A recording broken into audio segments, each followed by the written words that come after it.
screaming loud, buy that Xbox now. Names got bugs and that's just how. But gamers shrug and walk away. Exclusives lost for another day.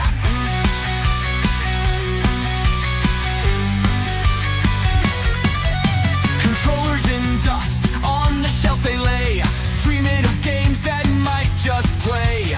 Fans are tired, no spark to show. Phil's puzzled face doesn't quite know. Everyone's leaving out the door. No titles to play, the gamers snore. Console wars need more than name. Phil's dilemma, what a shame.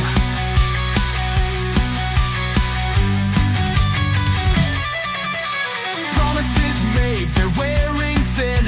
Without the games it's hard to win. A shiny console but nothing fresh. Xbox vision needs a mesh. Gamers crave the world's unseen. Phil's confusion's evergreen. Crafts of magic, tales untold. They yearn for sparks, treasures gold.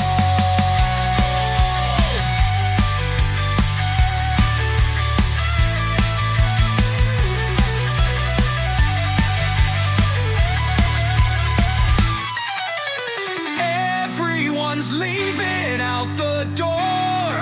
No titles to play, the gamers snore. Console wars need more than name. Phil's dilemma, what a shame.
Stop it!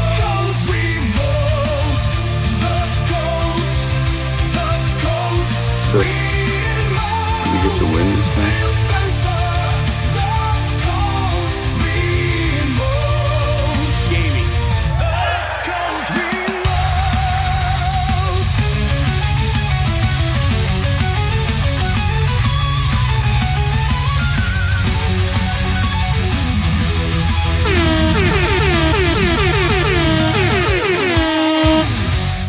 Gold mean most, the gold mean most. Phil Spencer, the gold mean most, the gold mean most, the gold mean most.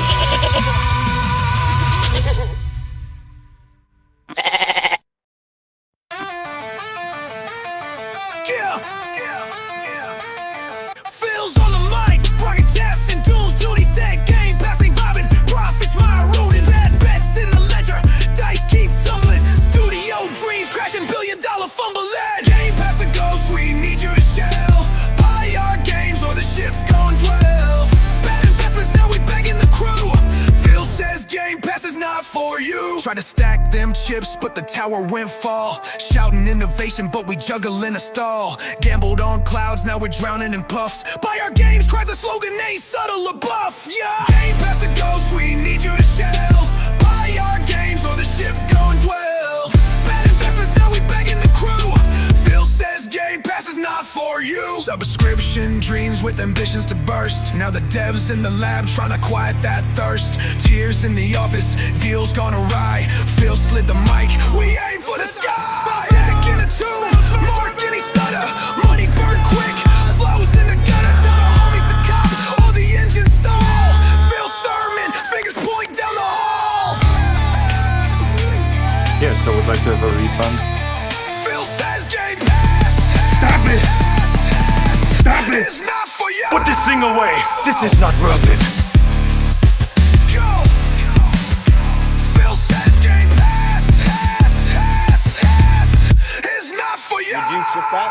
Trying to stack them chips, but the tower went fall. Shouting innovation, but we juggle in a stall. Gambled on clouds, now we're drowning in puffs. Buy our games, cries a slogan, ain't subtle or buff. I don't play this game. We need you to shell. Buy our games or the ship gon' dwell. Bad investments, now we're begging the crew. Phil says Game Pass is not for you. Phil says Game Pass. Like zoinks! Yeah. Subscription.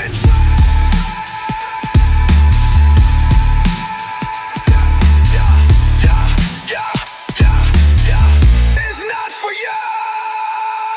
Subscription dreams with ambitions to burst.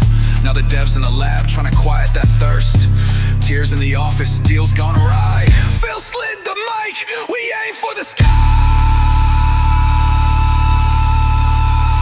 Phil says Game Pass. Yeah. It's not for you. Yeah.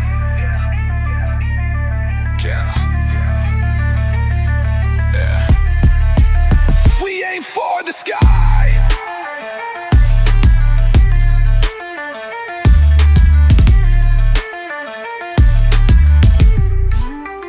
Phil says Game Pass. Tech in the tomb, marketing stutter. Money burn quick, flows in the gutter. Tell the homies to cop, or the engine stalls. Phil sermon, fingers point down the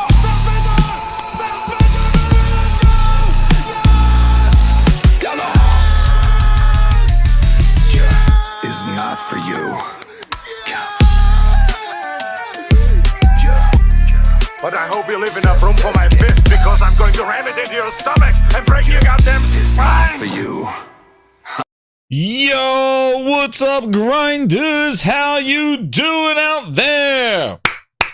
What an intro, what a segment, what a hype way to get us started here at the Gaming Grindhouse, starting a bit earlier this evening. Yes, let them know, let the grinders know that the signal went out a little earlier today because we got things to talk about. I don't know, I'm going to try to not lose my voice here as we get through the topics, because man, oh man, dude, it has had some BS with a capital B on this crap right now. Man, oh man, I just like, we gotta talk, because it is going bonkers out the, I don't know what's happening. I don't know what's going on in these streets. People are scrounging around for desperation, man. We gotta talk. Woo. So we got things to talk. And we got some questions from the Gaming Grindhouse that we're going to answer today. Shout out to the grinders for beating the call. And now let's shout out the grinders coming on in here early with the new time. No, they got the message. Glinzer in here with the BS of Phil Ness. Ryan in here. Julia. Yo. You mean Sarah DeBon now, director of Tyson's Chicken. Oh, my goodness, not like this. Albert, how you doing? Neil, Dog Zone. Mr. Tennis in the house. Who else we got in this piece? Woo, we got, who else? I want to see some more. Terran in the house. There we go. Cricket Vulture. Liquid Data, my Battlefiel buddy. There he is. Yo, what's up, Liquid Data? Battlefield, buddy. You're We're my going. number We're one going to rock. customer. Some Battlefield, man. Shout out to Liquidator, man. It was awesome playing him. We squatted up, man, on Battlefield. We played long, man. Shh. It was awesome. It was so good. Can't wait for more. I'm so upset it went away for the weekend, but we got next weekend. What's up, Neil in the house? How you doing? Pedro Martinez, how you doing?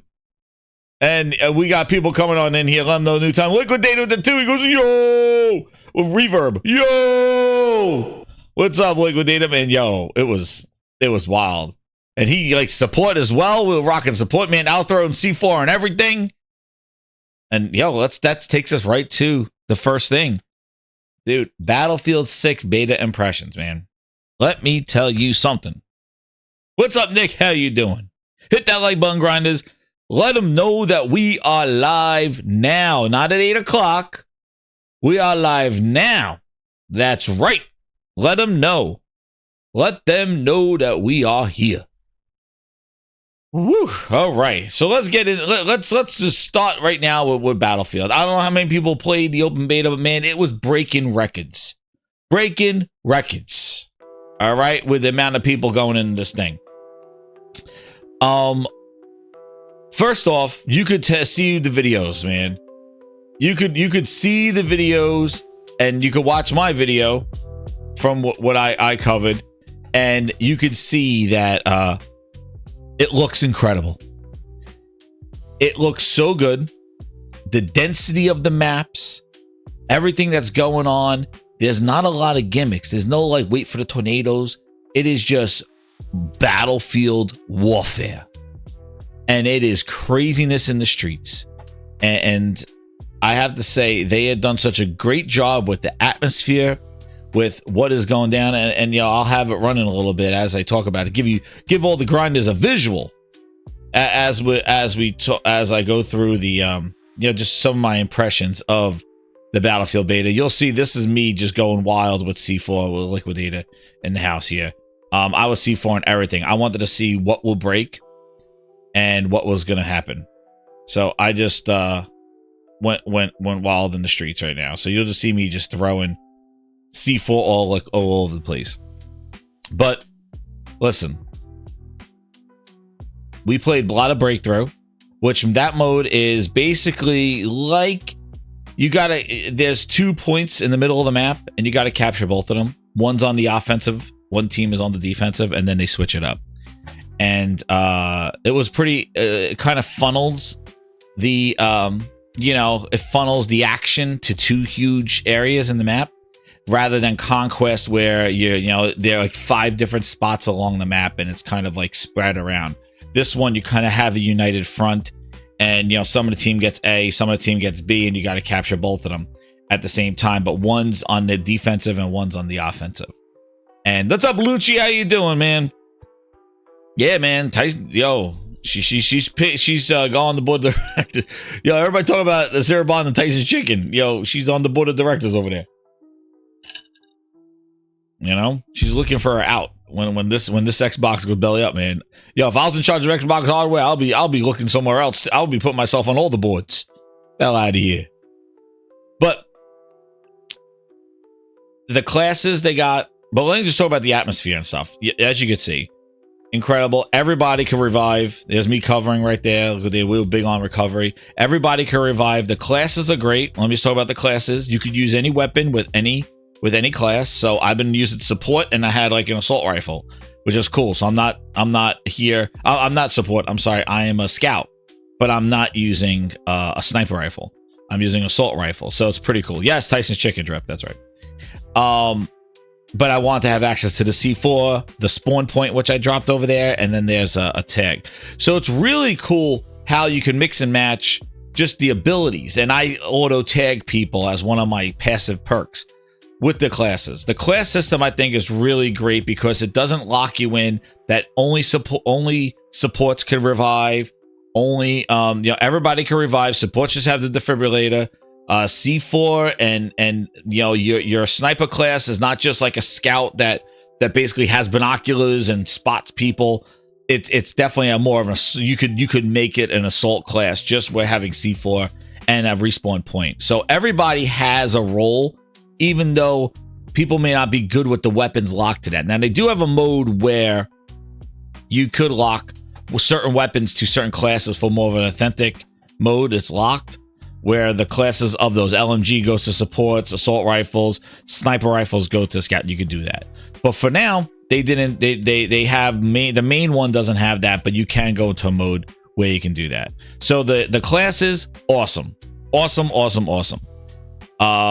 my number one customer. I would have to say is they listened to a lot of the feedback, and they did not have a lot of gimmicks, a lot of kind of it's kind of basically you're fighting in a battlefield and things just, you could kill people with the debris as I think I do here, or one of them. All the side of the buildings do come down on people. Some buildings don't. The buildings don't come completely down. The whole facade and the walls and inside will come down, but the whole building won't come down. You can see here, watch. This building, I let you go watch the did I take it down? Did I hit it? No, I don't hit it over here. But as I go further, you'll see, like, if you see somebody in a window in an apartment complex, you could throw the C4 on it, shoot rocket launcher at it, and the whole front just comes down. And if anybody fighting the bottom gets killed with the rubble, it is so awesome. And it really changes the battlefield, because like now you have somebody hanging out in a window, and now his cover's gone. The other crazy thing is the details inside of the in the rooms. Like, it's really, here, I'll show you here. Like, this is a perfect example right here of a sniper that's in the window across the street trying to shoot us as we're trying to get A. There's that part coming down, and now the rubble's there. But there's a guy across the way, and I think I tried to hit him with some C4 and take down the whole the front of it, so that they stop shooting rockets and things like that from across the way. I don't know. Let me see. I think this is the part here. And the sound is so good. Yes, I am the C4 king. I wanted to see it all break down. I wanted to see it all come crashing down. I think this is the part. Is this the part where I get him? Yeah, here we go. See, I want to make sure. See, there's a guy in this window up here in this building across the street. And let me just show you. So I put a tracer there to see where the people are. And then he's in here. Now watch this. Boom. 3 floors cleared. Yep, there he came out of the building, because and I got killed. But you see how the whole and the rubble comes down. Like, it really is. I can't believe the interaction and the density of these maps. Everything is going on. Everything is destructible. Going down to the cans, to the pots and pans, the folding chairs. Everything just breaks apart. So it's not just buildings. Like, it's everything, and it leads to the immersion. Like, everything. Everything in the streets, everything is kind of just shoots apart. Like, it doesn't just vaporize.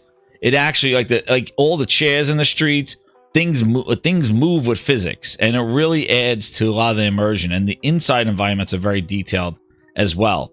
And I have to say, like, it really feels like this is kind of what we would expect from this generation, this far in. A Battlefield that takes advantage of a lot of the power and of what's going on here. And I think, and it runs. And the other thing is that it runs super smooth. Yeah, this is the one where I C4 the tank. I'd C4 at the end, but it runs so smooth. That's the other thing. Like, this thing is not chugging along. Like, the movement they made benefits the speed of what's going on, the loading. Everything could be destroyed, the unknown, but not like, you can't level plan. This is not like Donkey Kong, where, like, what the hell is this going? New software, Epson. What the hell? It's in the PC world. Look at this. My computer. Look at this. Disagree. I'm not signing anything to update a printer. So, see, this whole building's not coming down. Like, you're not breaking every single wall in here. But the thing is that there is destruction where it doesn't let them camp in that building because the walls are down. See, like how that whole building can't get really destroyed more. Like, you're not going to have it down like Donkey Kong breaking this apart. So there are certain buildings that get that effect. Certain buildings don't have the fronts breaking off of them, but other ones do. But it changes the dynamic of this. See, so now when they could walk in the stairwells and shoot out the windows and pepper down on people trying to capture the spot, by destroying that building front, the whole facade came down, and now it's basically like a tunnel. And the thing is that it works really well.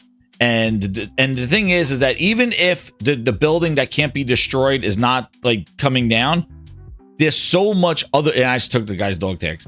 There's so much destruction and debris coming like around, like just parts of concrete, just chairs and things like that, that you feel like destruction's happening all around you. Buildings don't have to be falling all the time, but the sound is awesome. And I have to say, it runs, and with all this going on, it runs so smooth. And with the new animations and movement of Battlefield, you're moving a lot faster. Yeah, I flown into the sky there. And look how quick you load in. Like this thing, like you wait for that thing to just load up, and what you see is the camera of your person, so you could see if they're getting shot at, and then boom, you're in it. Like the load times to get in are just great. Great to get into the whole thing. Yeah, it isn't me doing respawn points and stuff like that. And then you could accessorize, and you could drag and pull, see, and drag them out of cover, so you're not putting yourself out there getting shot by the same person. You could pull them in.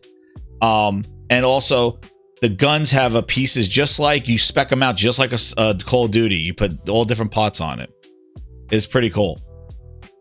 So, like, you really level up your guns really well, and you could add stuff. The other thing I want to talk about before I show you the C4 tank is the amount of the speed of like the turn of these games. They definitely helped with the ticker. If you remember, Call of Duty Battlefield would take forever, like 45, 50 minutes for one match. This one wraps up in like 20 minutes. So like the turnaround, it's really great. So if you're losing like, 100 to 5, you're not gonna 100 to like 100 to 50. You're not like, oh man, there's gonna be a half hour of me losing. The churn is so much faster now that you're in games. You experience this crazy stuff. Like I'm getting through a bunch of games where traditionally through Battlefield, I would get through maybe one game, like 2 games a night, and it's almost like a football game. Like you play Madden, you play one game of Madden, you're like, yep, that's an hour, unless you play accelerated clock. Battlefield was like that, man. You play 45 minutes to an hour for a game of Conquest. And here we're rocking through Conquest, this other game mode, and they're just like going through in like 25 minutes, and it's engaging 25 minutes. It's not slogging across a whole entire map to get to the action, and then if you don't spawn on people, you're not in it. You're in it. Like the spawn points, the density of everything that's going on, all the stuff. Look at the view here. Like look at the palette. Look at everything that's going on. It is, and the clamber and all that other stuff. Like look how you can move, and it's so smooth. I didn't find any hitches. Maybe a couple of flashing artifacts, like on a screen, but I did not. And yeah, everything just I'm trying to get to the next place, but like. It's just so smooth. They show you who killed you. You could tag people while you're wanting to be there. 1 minute quarters. That's right outside gaming night. But yeah, no, man. I think they've done a great job. I was really excited. Easy Tone with the 5. He goes, that's how you make a comeback. I had to beg my friends to give the beta a try because we all hated Battlefield 2042. Now they're all ready to buy this day one. Yep, true. Truer words, Easy Tone. Yeah, I know. Like this is nowhere near what 2042 is with the gimmick.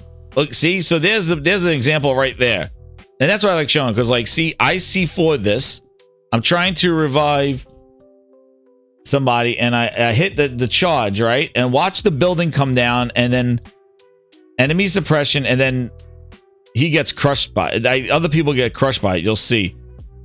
Here we go, crusher. See, that whole friggin' building. Dude, the whole front of the building came down and crushed one of the enemies. That's what's so cool about it. Set traps, dude. When you're fighting in the street and the whole building just comes down, you hear that rumble. It is, yeah. And here's the highlight. Yeah, C4 come around the corner of the tank. Yo, look at that. Look at the explosions, man. The trees come down, dude. You're fighting and like somebody shoots a tree and the tree just comes down in the street, and you're like, you got to wait for it to go away because it is just in your line of sight. It changes. Like the tree came down and it stays there for some time. Like, look at the tree. The tree. I killed them all in the tank. Let's see if I can hear the sound effects of this thing. Crusher. Nice. You're probably hear me yelling. I can see for this tank. Here it comes. Oh, C4'd it. Oh, I see for that tank. Look at this. If you notice the tree over here, this tree blows up in the sky. There's a tree over here. This tree to the left. Look at the tree. Yo, the tree blew up and then it falls over here. The tree to the left. Oh, I see for that Dude, the tree shot right up into the sky. tank. Woo. Yeah. Highlight, man. I love it. I love it. Chaos. Love it. So, yeah. It's cooking. I'm getting it day one. Earlier, the better. I'm in it. I can't wait for the next weekend. They added new maps. They added another game mode to it. I really don't care what it is. I am sold. Ships signed, sealed, and delivered here at the Gaming Grindhouse. I'm ready for it, man. It is crazy. Exactly. See what Wardawana says. Like the glass shatters near you, pieces land on your gun. They fall off when you move. Like, that's what I mean. Like, it's not doesn't be all the buildings coming down. The thing is all the little stuff happens as well. All the little things go around and just moving around, like just the chairs, the things, just little stuff. And even the debris that comes down and stuff, it moves around with you. So yeah, totally. That's it. Look what we're in there. That's right, we're in there. Yeah. So I would definitely say, man, it is really fantastic. If you like first person shooters, don't be intimidated if you didn't like other Battlefields and the more serious. It's not the Twitch shooter that Call of Duty is. And what does it mean for Call of Duty? You know, what is the impact of the Call of Duty stuff? It's a different game, but they took some of the movement that it's faster. It's not like this, you know, drawn out, slow moving, it is more tactical, but it's not this kind of drawn out type of, all right, like we're in this open world, like this open area of grass. Let me get there. I'm sure there'll be levels like that, but Battlefield definitely felt like you had to get to the action.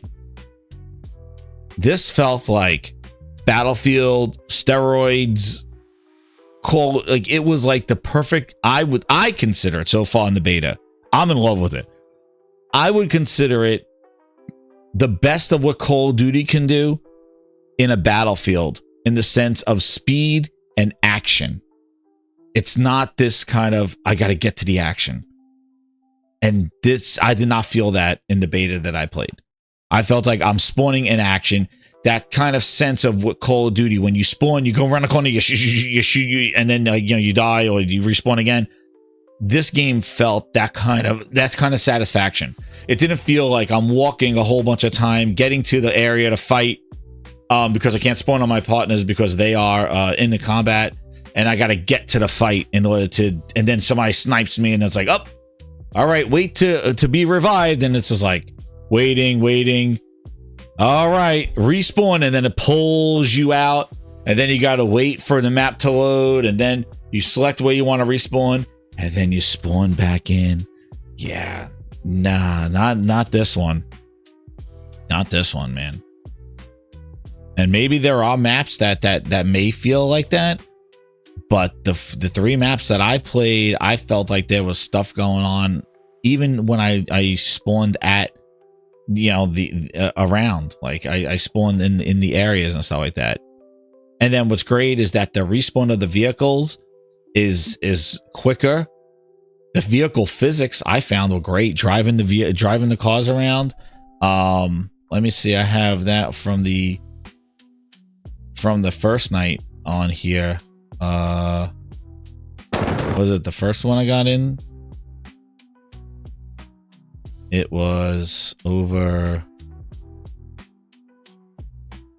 Oh, I was live here with this one when I got in the first night. Man, where is it? I'm losing track of all my where my Battlefield ones are. There it is. This one. See if I get into the vehicle.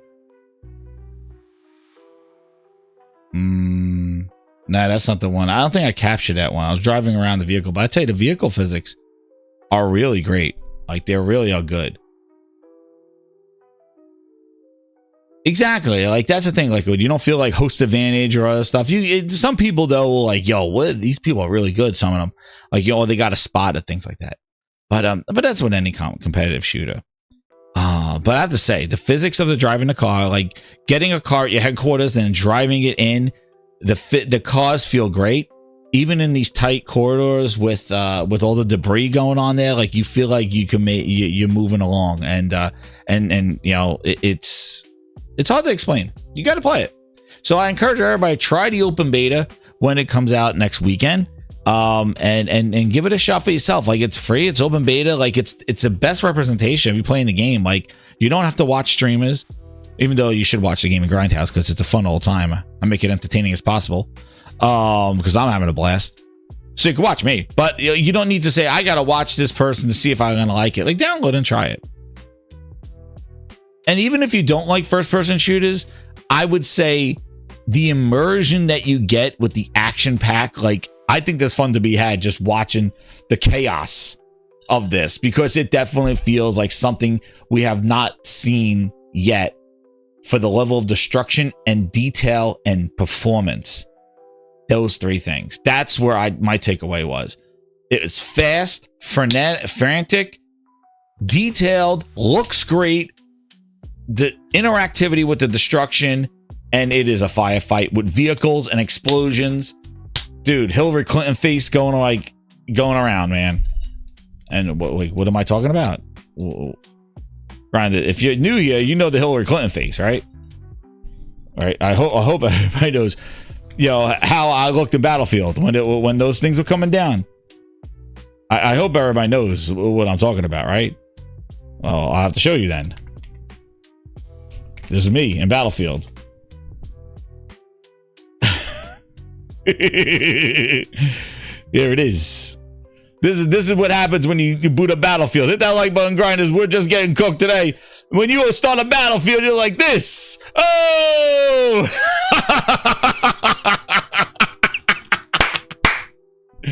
Oh, crap.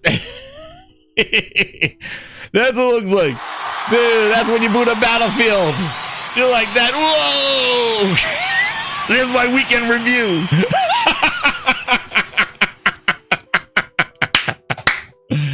Here's my weekend review, grinders. Battlefield 6 beta impressions.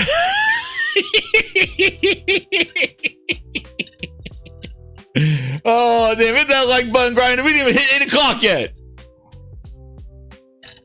I got my beverage. Grab a beverage. You boot up, you're in there, you're like, oh, that was my face. When I first booted into Battlefield, I'm like, oh, whoa, Hillary Clinton face. Planes flying overhead, buildings falling down, tanks going down through streets, knocking down buildings, people yelling for help. Throwing grenades, dude. It's just like shooting, like suppressing fire, throwing the C4, man. Did me all day. There it is. There's my weekend review. Hillary Clinton face. There it is. The battle, dude. That's right. The outside game called the Battlefield GLAZE. This is the Battlefield GLAZE. There's my new emoji. I might have to make a new emoji. The Battlefield GLAZE. Dude, that's a C4 going off. Dude, that was me with the C4, G, bro. Like, I was throwing it, and that was my face. That was it. I launched the C4, and I'm like watching it go down like this. I'm like, whoa, there goes the C4. Liquidator was like that. He goes, what the hell? He's blowing up everything.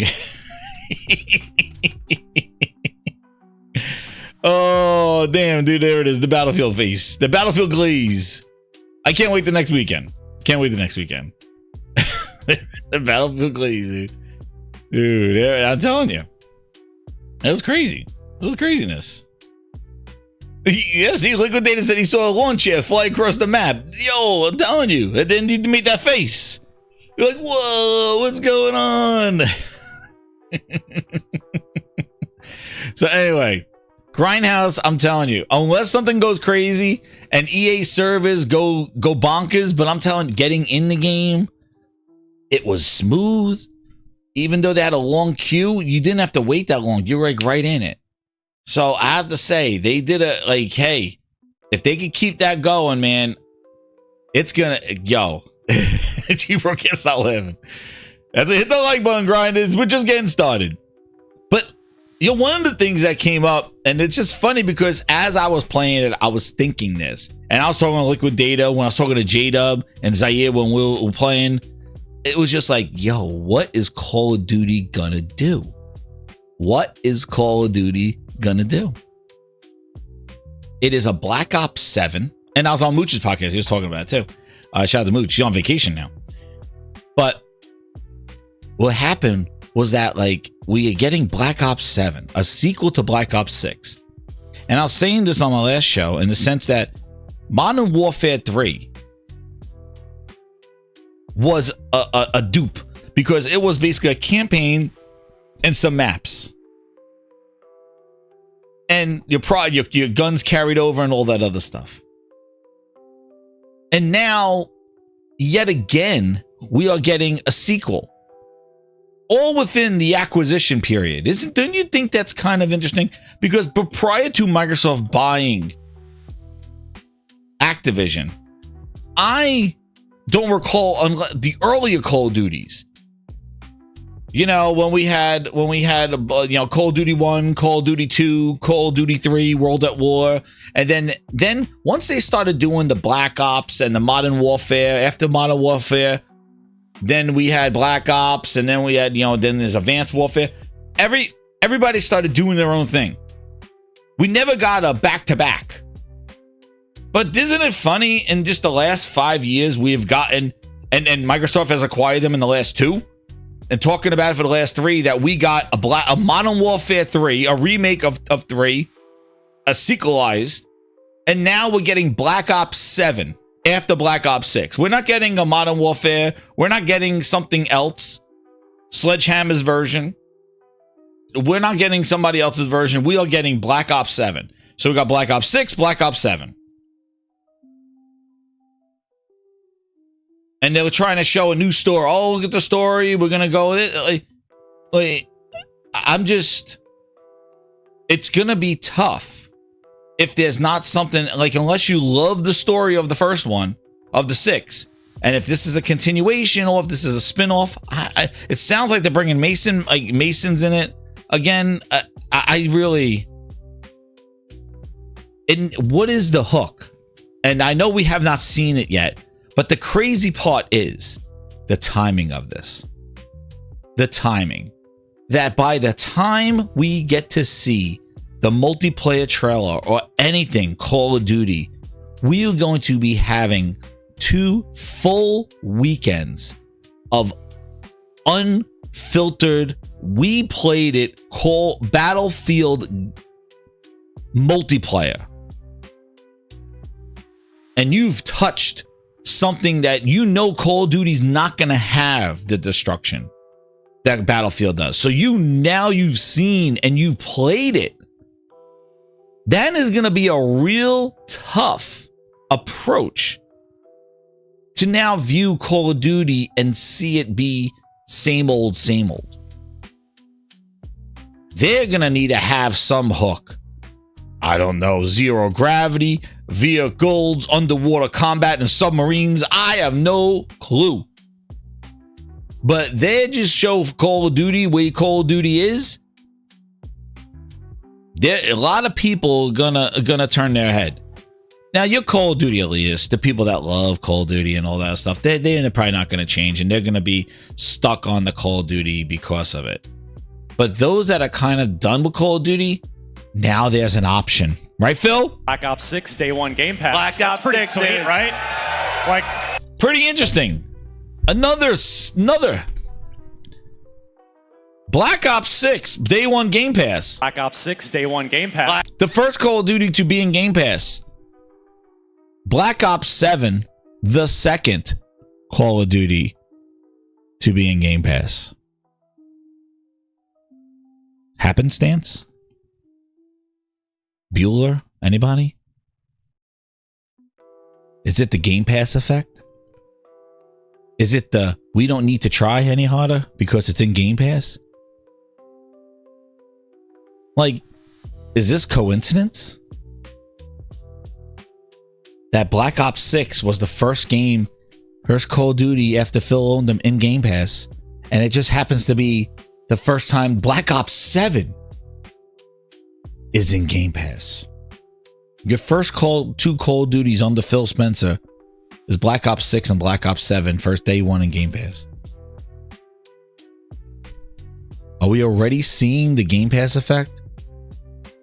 Because it's about to get trounced, because this year there's competition. This year there's Battlefield 6. There's Arc Raiders, free-to-play game. There is Borderlands for another shooter for your co-op needs with co-op campaign. But Battlefield 6 is doing map editor with Battlefield Portal, a campaign with this destruction and graphics and the multiplayer that just keeps on giving. It is the complete Battlefield package. Call of Duty's best was last year with zombies and that. What are you going to do in 7? You're going to offer a campaign and what? The same guns? Are we in the same era? Are we doing the same thing? Are we doing zombies again? But the first 2 Call of Duties in Game Pass is 6 and 7 Black Ops. Do you think it's a coincidence? Do you think it's the Game Pass effect where we don't need to sell our games? I don't know. Do you think they're taking the Call of Duty crowd for granted in the sense that, hey, they'll just buy it? Well, we weren't the only ones that felt that way. Mr. former Xbox executive Mike Ybarra came out here and said Battlefield 6 will boot stomp Call of Duty Black Ops 7, and the FPS fans will be better off for it. Mike Ybarra went to X and said Battlefield will boot stomp Call of Duty this year, but the real win here is Call of Duty won't be lazy anymore, and we'll get better first-person games for it. Shooter games for it. So he's saying competition yields results. What's up, El Nini? Now that Battlefield has done its revision and reboot, and we heard you, Call of Duty needs to do that. The problem is that Call of Duty needed to do that last year. Like, Call of Duty needed a rebranding under Microsoft. Like, there should have been some sort of change. Big words from a former man. That's right. That's right. And in replying to some comments, Ybarra expanded his thoughts, saying Call of Duty, quote, Call of Duty has gone downhill for years. Since 2016. It's a mess. Cheating, heavy UI install. Oh, I could agree to that. It's a disaster. That Call of Duty world that you install. And what's interesting is that Battlefield don't have any of that. Battlefield just boots up Battlefield 6. They're not doing this Battlefield world where they're trying to do it was like Battlefield Hardline was in there, and I was like, whoop whoop, sound of the police, whoop whoop. That's all I know from Battlefield Hardline. Whoop whoop, that's the sound of the police. That's all I remember. And I was doing car chases in Battlefield Hardline. But they try to create this Battlefield world. And Call of Duty does it, and they try to integrate Warzone with zombies, all like separate apps. It's a disaster. I don't know how many times I've downloaded that thing. It took over a half a day to download it, like 200 gigabytes. And then it's like, well, Battlefield, Call of Duty Black Ops 6 is locked, even though you have Game Pass. I'm like, well, don't I have to unlock it? And one is screwed. One of my devices, like my little arcade PC, doesn't even recognize Call of Duty. It's done. I don't know what happened, but I can't play Call of Duty on it because Game Pass, I have Game Pass for another month. They came with my laptop. I can't even do it. It says that I don't own the game, even though I have it in Game Pass. I tried installing it from the store, downloading the app, doing it's a friggin' disaster. But I got to go through the Xbox box where that box is in app the name of our brand. in order for it to recognize it. But Game Pass says I have Game Pass, but it doesn't say that I have the game. So I can't even do it. And I think it's because I installed Warzone via Steam and it's a disaster. Anyway, he's right about that. It is a mess to launch Call of Duty with their UI and trying to just create a super app to cover all their Call of Duty stuff.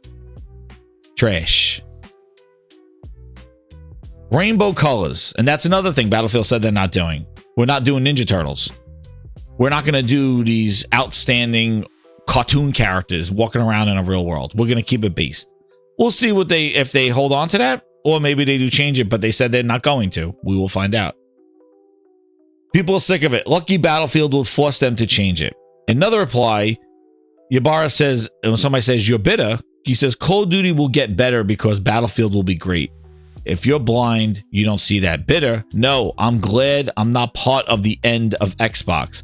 Upset that they can't lead teams to make good games? Yes, because they lay off all those people for leadership mishaps. Dude. Some goddamn TMZ moment right there. We got some TMZ Mike Ybarra. You're blind if you don't see that. Glad I'm not part of the end of Xbox. Upset they can't lead teams to make good games. Woo. Phil. I mean, I don't know. Like, I'd have to go back. Yo. And that's something to keep in the back of your grindhouse mind. That sentence right there. They can't lead teams to make good games. I don't know, G, bro. I think because you were the last subscriber. What was that? I don't even know why your name is down there. Let me see. I think you were. It's one of my scoreboards. One of my scoreboards, G, bro. I think it's either last subscriber or renewal or something. Or membership. I'm not sure. I think maybe a membership. New member. But anyway, grinders, hit that membership. But if you want to be a new member, hit the $5.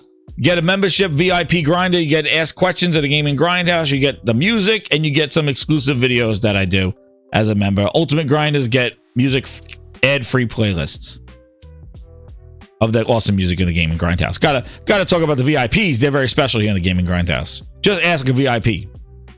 Satisfied customer. And I thank you again for your support. But look, that is something very key.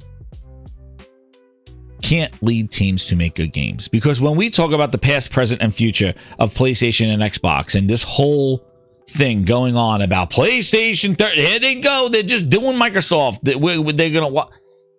And they're going to... I'm done with PlayStation. You need to listen to that sentence because that is the reason why Xbox is in where they are. Even though we got Hideki, Whole Slate, Nishino in here. Oh, man, he must have changed his name.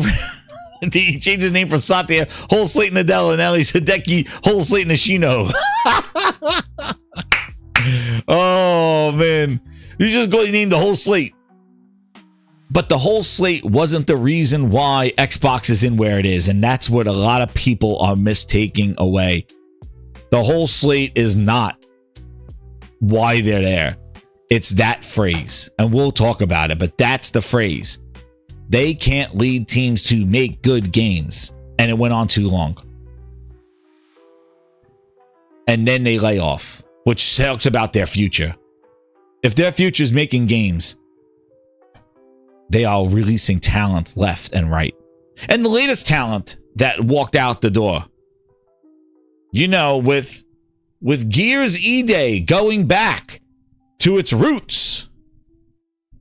You know, with Gears E-Day and Gears of War going to PlayStation with a new audience.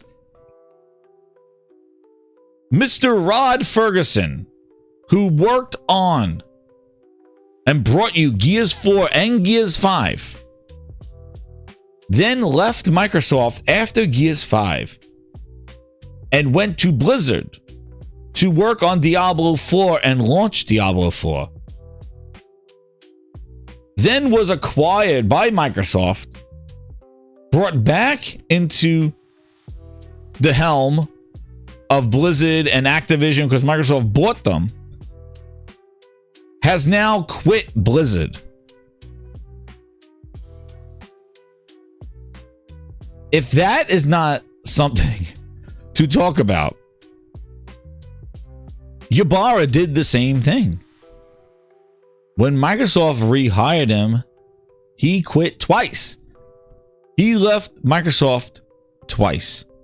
And Rod Ferguson now is the latest of that. So he is no longer on Blizzard anymore. He is no longer on Diablo 4. And Microsoft didn't try to keep him around and resource him back to work on Gears. What's crazy is Rod Ferguson was huge. Like, they brought Rod Ferguson over when they bought Gears from Epic, and then they told the Black Tusk Studios, who was making that espionage game, and they renamed them to the Coalition because they were going to be the Gears studio, the Gears of War studio, headed by Rod Ferguson, who they got from Epic.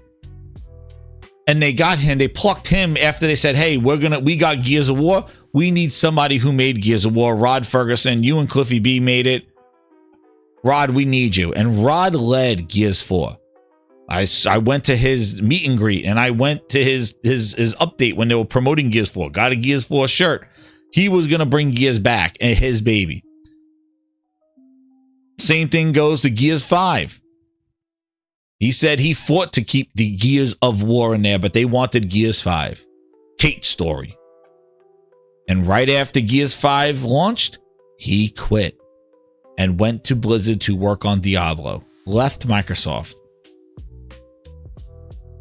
He was in interviews talking about the Gears movie, all the Gears franchise. Like, it was, if you hear it, you would think that he was there for life. He was a lifer.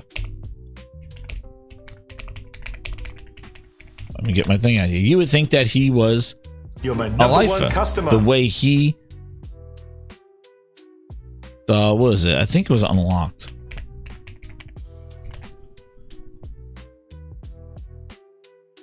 You think he was there forever?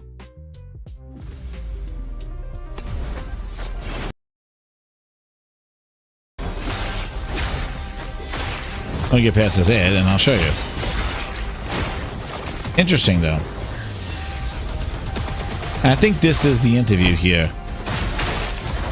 What's happening? Welcome to podcast. No, that's not it. I'll find it. Oh, here it is. Got it. Yep, this is the one. This is him at the launch of Gears 5. On Netflix, right? Use the and I still don't know why, but apparently they are. So let me, I'll take, so if it's a machine pistol, let me just see if there's a myth.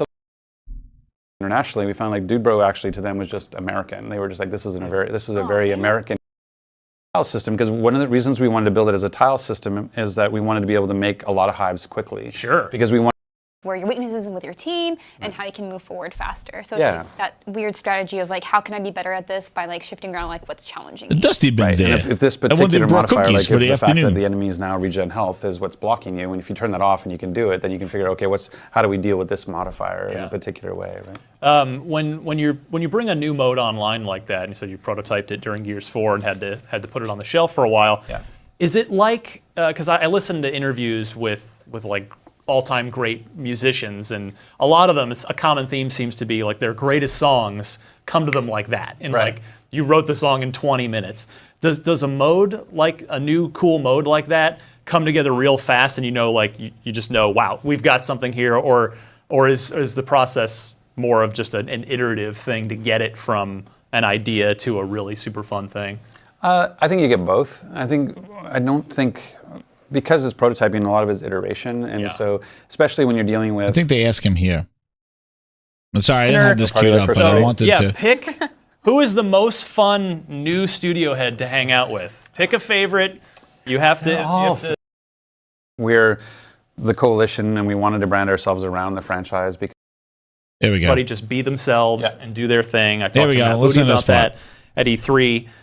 So, you know, I would be remiss if I didn't ask you, you know, yes, you're the Gears studio, but could there come a time, whether it's after this sort of natural arc of Gears wraps up, whenever that's after this game or the next game or the one after that, right?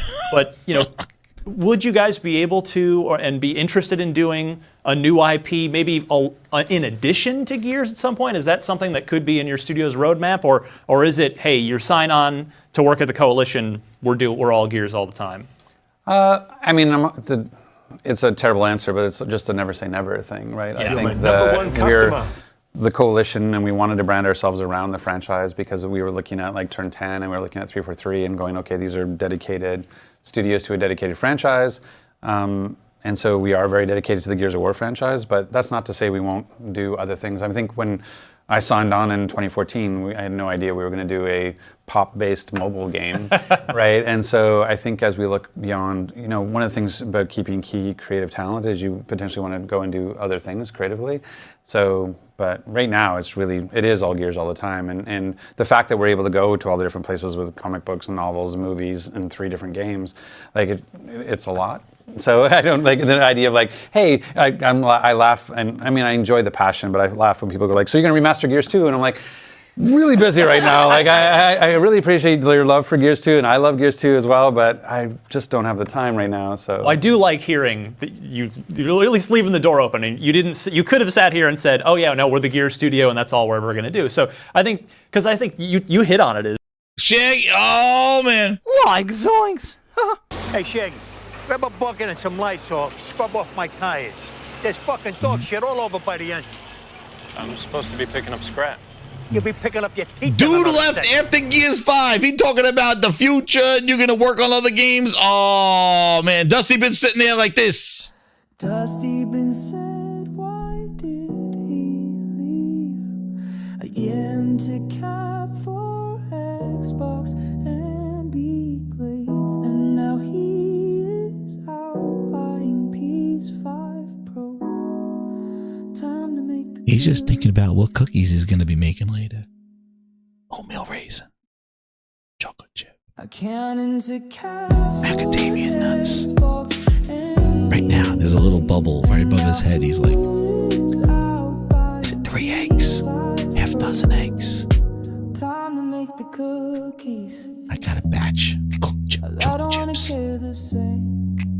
don't know what they're talking about, Gears. My cookies are gonna burn. He's sitting there going, did I wash those macadamia nuts for my batch later? He's like, what is this? What's Shaggy talking about, Gears, huh? Dude, do I have enough raisins for my oatmeal cookies later today? He's like, did I set the timer at 375? The oven's at 350. How much flour do I need for my batch later on today?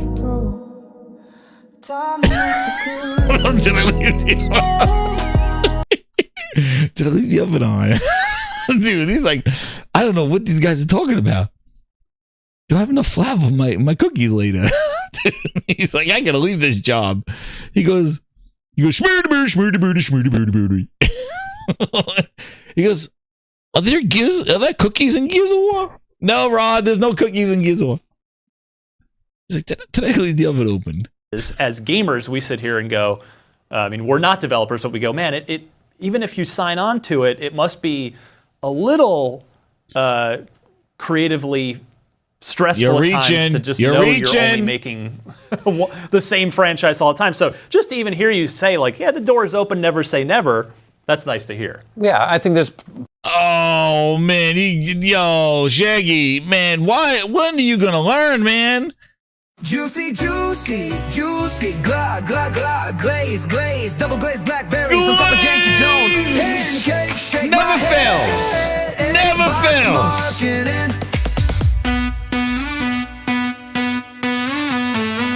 You hear this shit?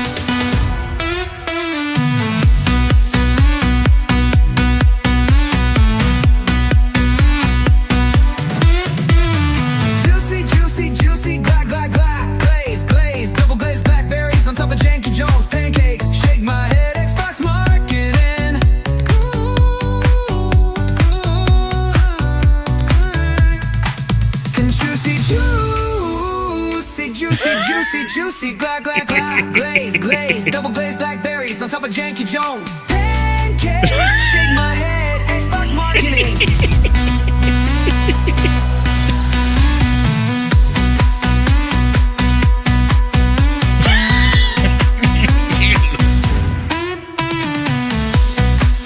Oh my god, moving all my things around here.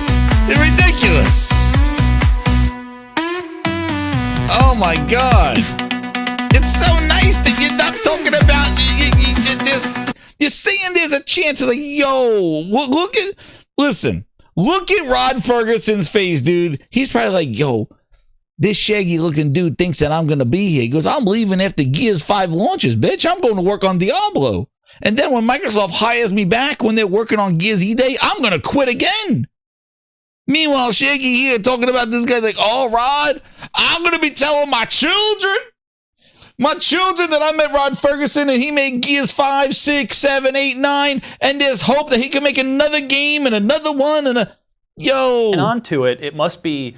I had no idea we were going to do Dude left after Gears 5. Mobile game. Shaggy's still right? trying to figure out what's going on. As we look beyond, one of the things about keeping creative talent is you potentially want to go and do. Yo, you hear that too? So it's incredible. You hear this? What? One of the things about keeping key creative talent is you. Whoa! I had to turn that back. You keeping key creative talent. He says. You're my #1 customer. He says keeping key creative talent. You mean like all these guys? Shinge Mikami, Resident Evil creator. Greg Mays, Rare Mastermind. Joseph Staten for Halo. Matt Fior for ZeniMax. Galvin Rebirth Trevor. Rod Ferguson for Diablo. Man, goddamn Sony told them that your acquisitions are going to cost you key talent to leave. Sony go like this. Sony says Phil Spencer was in CSNBC saying the acquisition would cement Microsoft as a player in mobile games. Strikes me as more of a King play than Call of Duty. But King sold to Big Booty Bobby for $5 billion, and now it's worth $50 billion. It was exclusively this. He's talking about this thing. Here you go. It's not a Jim Gordon Ramsay Ryan, man. Dude cooking. He's cooking. Yo, Jim Gordon Ramsay Ryan saw this thing and he goes like this. Bass is fucking raw! He's like, raw! What? Raw chicken! What? It's raw. Fucking raw. They look raw! What? Raw, Carol! Fucking raw! Raw! Fuck off. And by the way, it's raw. Gordon Jim Ramsay Ryan said it's raw. He's like, it's raw. That's what he said. He went in there. It's not even pink. This is raw. And Coop has delivered undercooked salmon. Jim Gordon Ramsay Ryan from the Pudding House. He goes, it's not an exclusivity play at all. They're thinking bigger than that, and they have the cash to make moves like this. I spent a fair bit of time with Phil and Bobby over the past day. I'm pretty sure we'll continue to see Call of Duty on PlayStation for many years to come. We got good stuff cooking. Keep your eyes peeled. Yo. Rod, they were saying that they're gonna lose. I'm not complacent. I'd rather this hadn't happened, but we'll be okay, more than okay. Dude, he was saying raw deal. He's saying raw deal.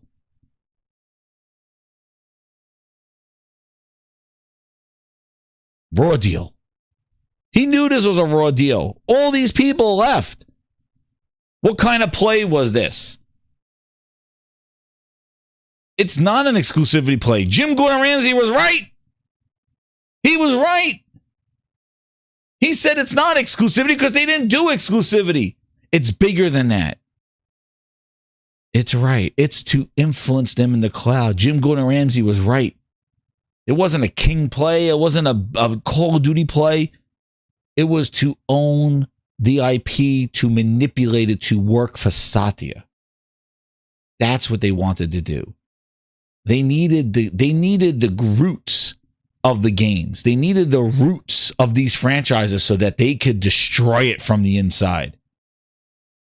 It's not about exclusivity. It was never about it. Jim Gordon Ramsay said it right there. He wasn't fighting for exclusivity. He's like, no, it's going to be there because know why? Jim knew that Call of Duty was selling. But Microsoft, they didn't care about retaining the talent. All this talent left. All left. And on top of that, you even think about not even that talent. You think about the people that left because of Microsoft not able to function with them. Bonnie gone. Larry Herb gone. These other influences, these other people, they're gone. Joseph Staten, gone. All these people, because of Microsoft, did not have proper management.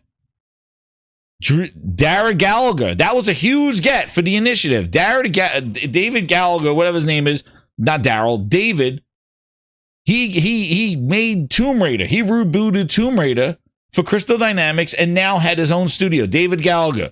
Then they hired Drew Murray, the guy who worked on Spider-Man from Insomniac. Gone. Eradicated. Gone.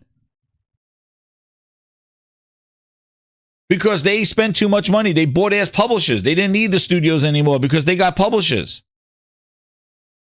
But you listen to this Rod Ferguson stuff, dude. You listen to this guy. This is what always got me when he left for Gears 5.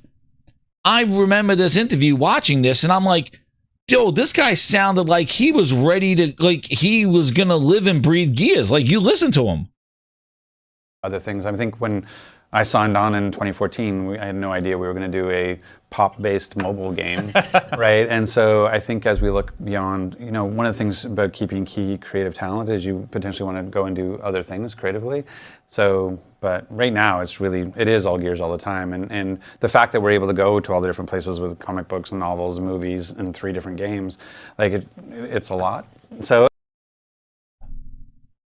Yo. Meal ticket, right?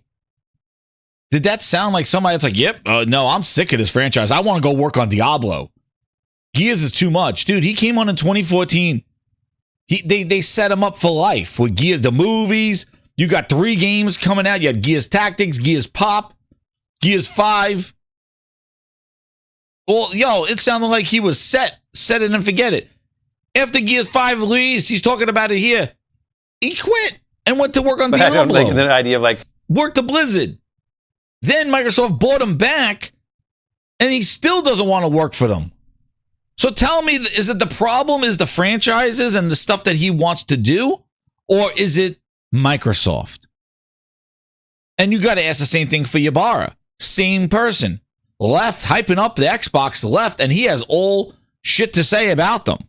And went over to Blizzard, and got rehired by them, took a picture with Phil, and then quit again. Hey, I laugh, and I mean, I enjoy the passion, but I laugh when people go like, so you're going to remaster Gears 2? And I'm like, really busy right now. And think about what he said there. He left Diablo. You are making Gears E-Day. This man who came to Microsoft for Gears of War. He came over, they renamed the coalition. They created the coalition because of him. And now they are going back for Gears E-Day. And he don't want to be part of Gears coming back. There's something there. There's something not sitting right. It's Daryl Gallagher. It is Daryl Gallagher, not David Gallagher. I thought it was right the first time. I was thinking Daryl from Walking Dead. Thank you, Hideki. Hideki in the house. But there's something off. I don't know. Do you like? I was shocked that he left. The Gears is coming back as like E-Day, the prequel. Yeah, he's not going to join the team and be like, hey, I'm going to shake things up. But like the passion for Gears, he's been off of it working on Diablo. Microsoft didn't want to keep somebody who worked on Gears. There's something missed. There's something there that didn't sit right with him with the Gears franchise and Microsoft. Something happened. I'm just saying, something happened. It has to be management. It has to be the direction that they're going. There's got to be something. The fact that he does not want to be part of Gears at all when he had such passion for it, because he was brought over specifically for his knowledge and contributions of the Gears franchise. So, you know, I don't know why you come over for Gears of War and then go, yeah, you know what? I don't want to do this anymore. And it sounded like he was ready to go. Like he was set. He was set.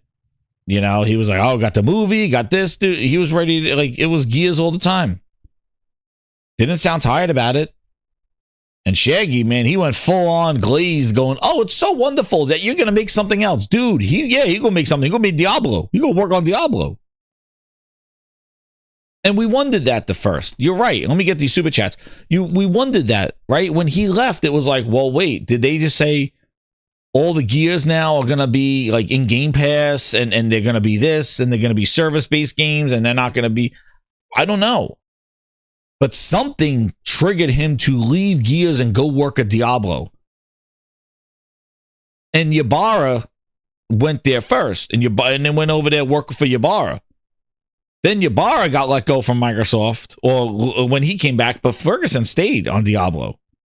Then now he just left. Yeah, there's a Gears movie, supposedly. Dude, they even put Batista in the game because everybody wanted Batista as Marcus Phoenix. I think Batista, they put him in the game when they went crazy with Gears 5. And maybe he pushed for too much quality. I don't know.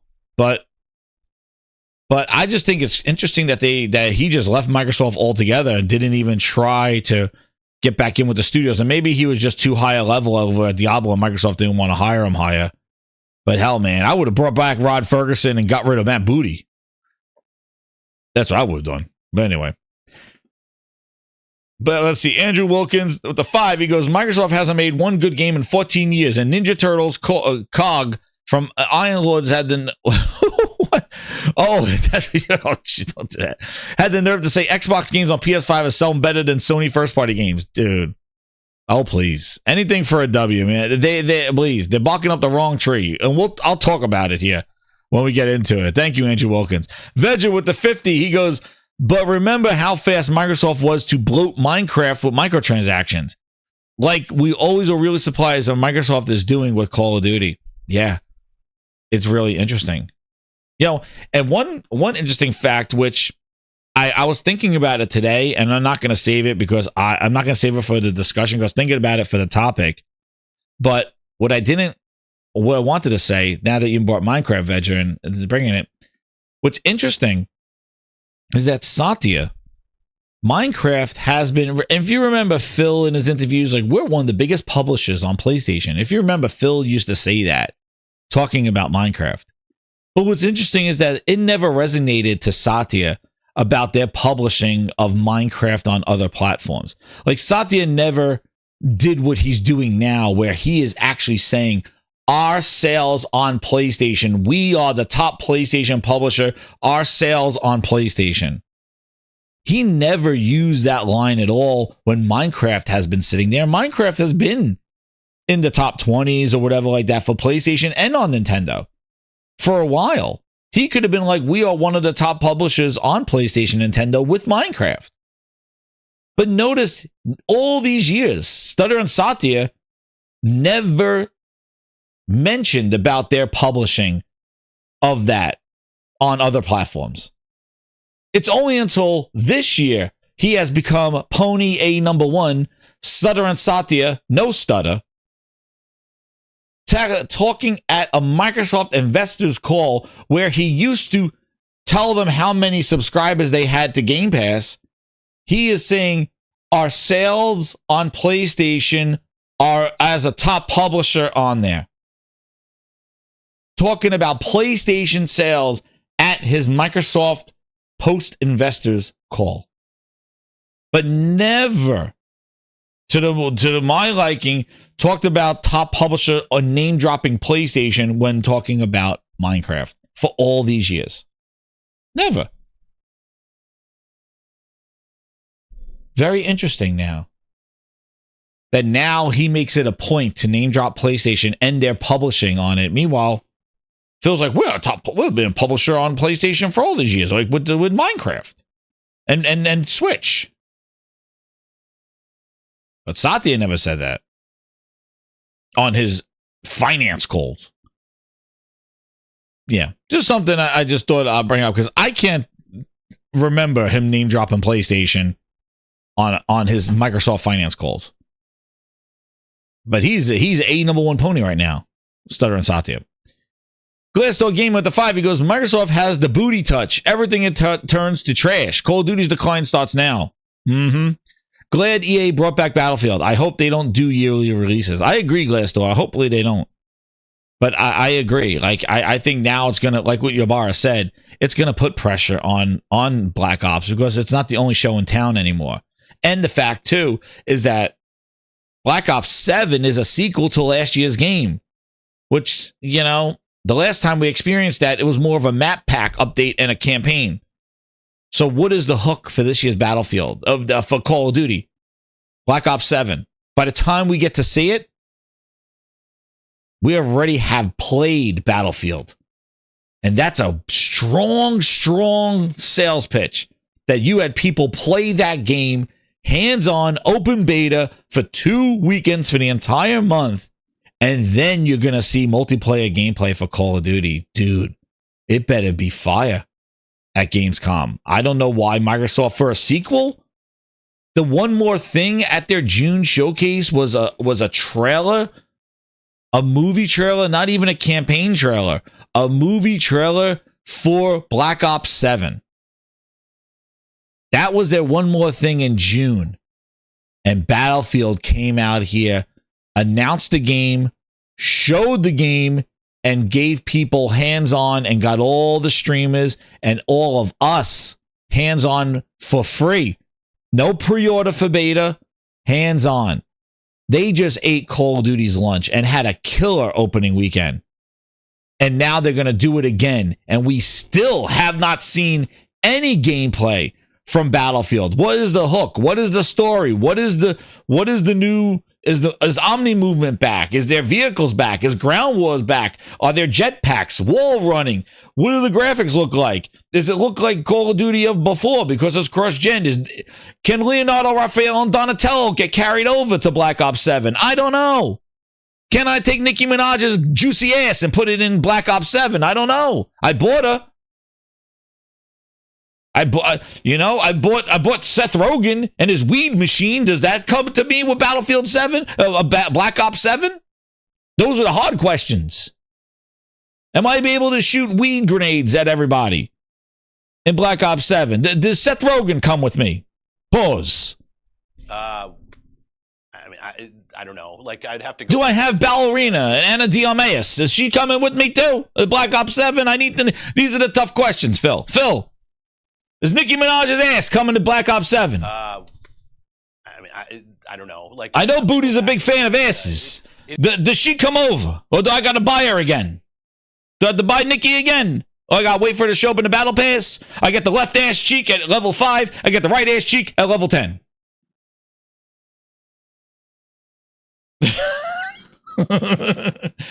Unlock Nicki Minaj's ass at level 10, the left cheek, and then the right cheek. And then at level 15, you can make them jiggle together.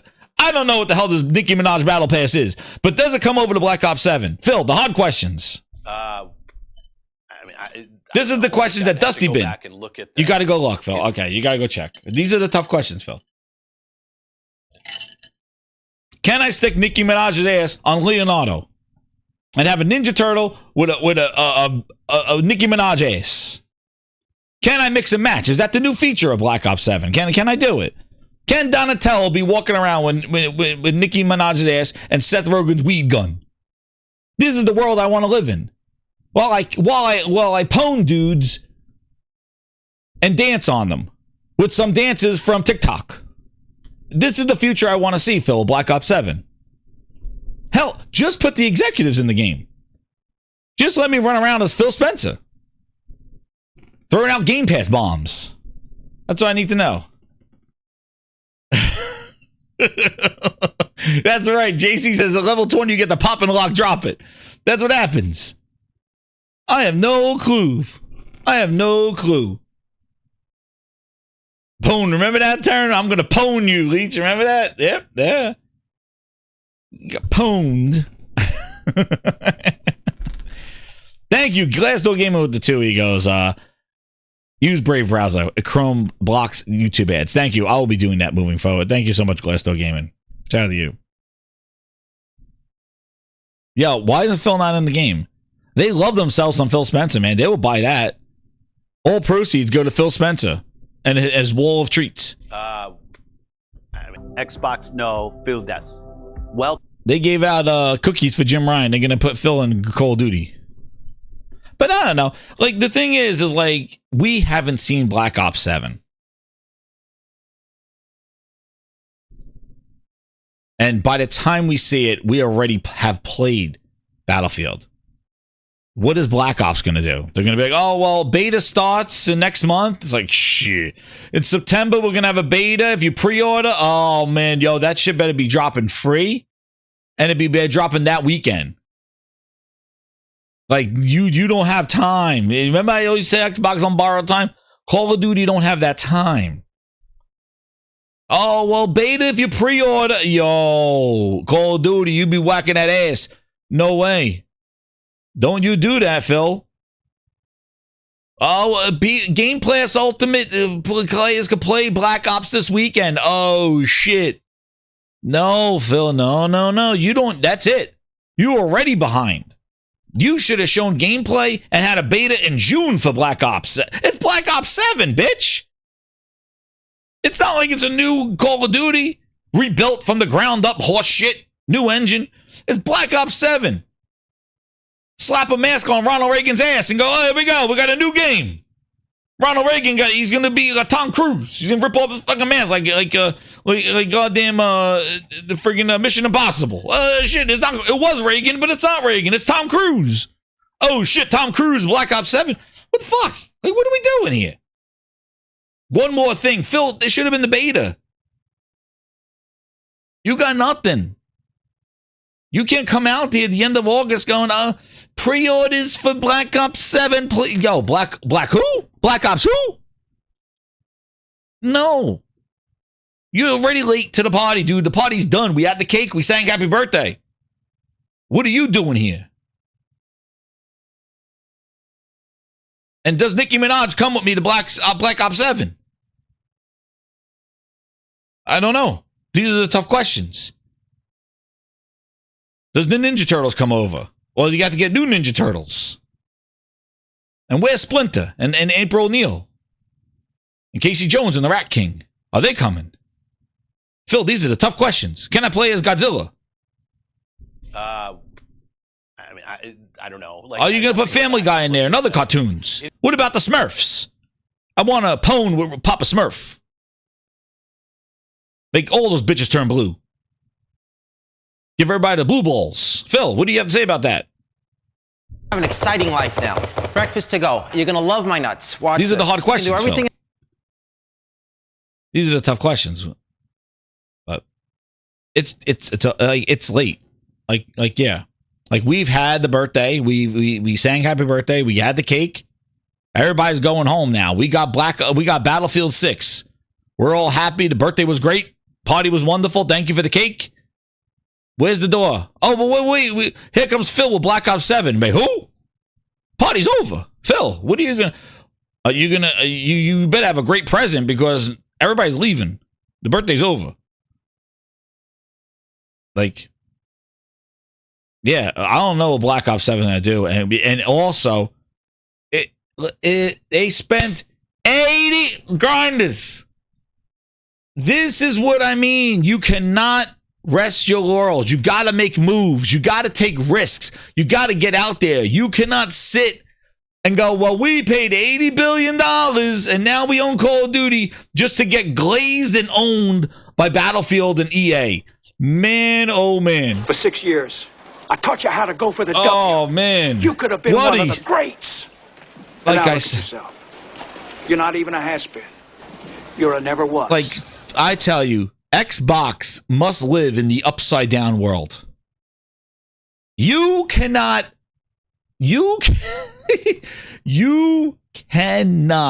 make this shit up. They spent $80 billion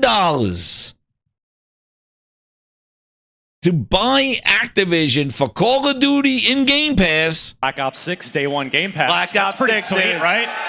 Like, Some people said I wouldn't do that. Yeah, most people in this room have probably been used to spending $60-$70 on it every. It's a choice. Well, Phil, there's a big choice this year, and you already are not the A1 choice.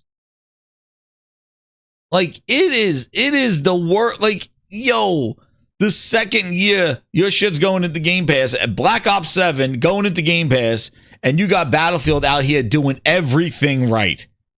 Phil, $80 billion. Grab your control. Yo. It's time to compete. You Xbox They suck so bad. They're so bad. It's so clueless. Their management, they can't, what did Ybarra say? They can't make great games. We need $80 billion. Gotta make a splash. To be relevant, we'll go all out, no holding back. Led by Philness and Booty, we'll bring Hit that like button, grinders. They suck again. Let's start by bringing Penament. Sea of Thieves, Hi-Fi, Russian grounded games over to PlayStation and Switch. And we will say that exclusives don't matter anymore. And then wait when we get Starfield ready for the pitch. Big Booty Bobby and Lulu walked out with the bag, and now we're left with all these IPs. What the hell are we supposed to do? Man. St. Josh. They got the 6 month later. Yo, I'm telling you, man, it is crazy out there. And then you think Phil's worried. Grinders, you think Phil's worried. Look at this. Svalt Gaming at Who's Svalt this? 2. What's going on? And World RPG. What is going on here? Holy crap. The people reading my shit. What is going on here? Hong Kong author Louis Cha's works from the best China Heroes' next big project, Heroes of Jin. Hold on.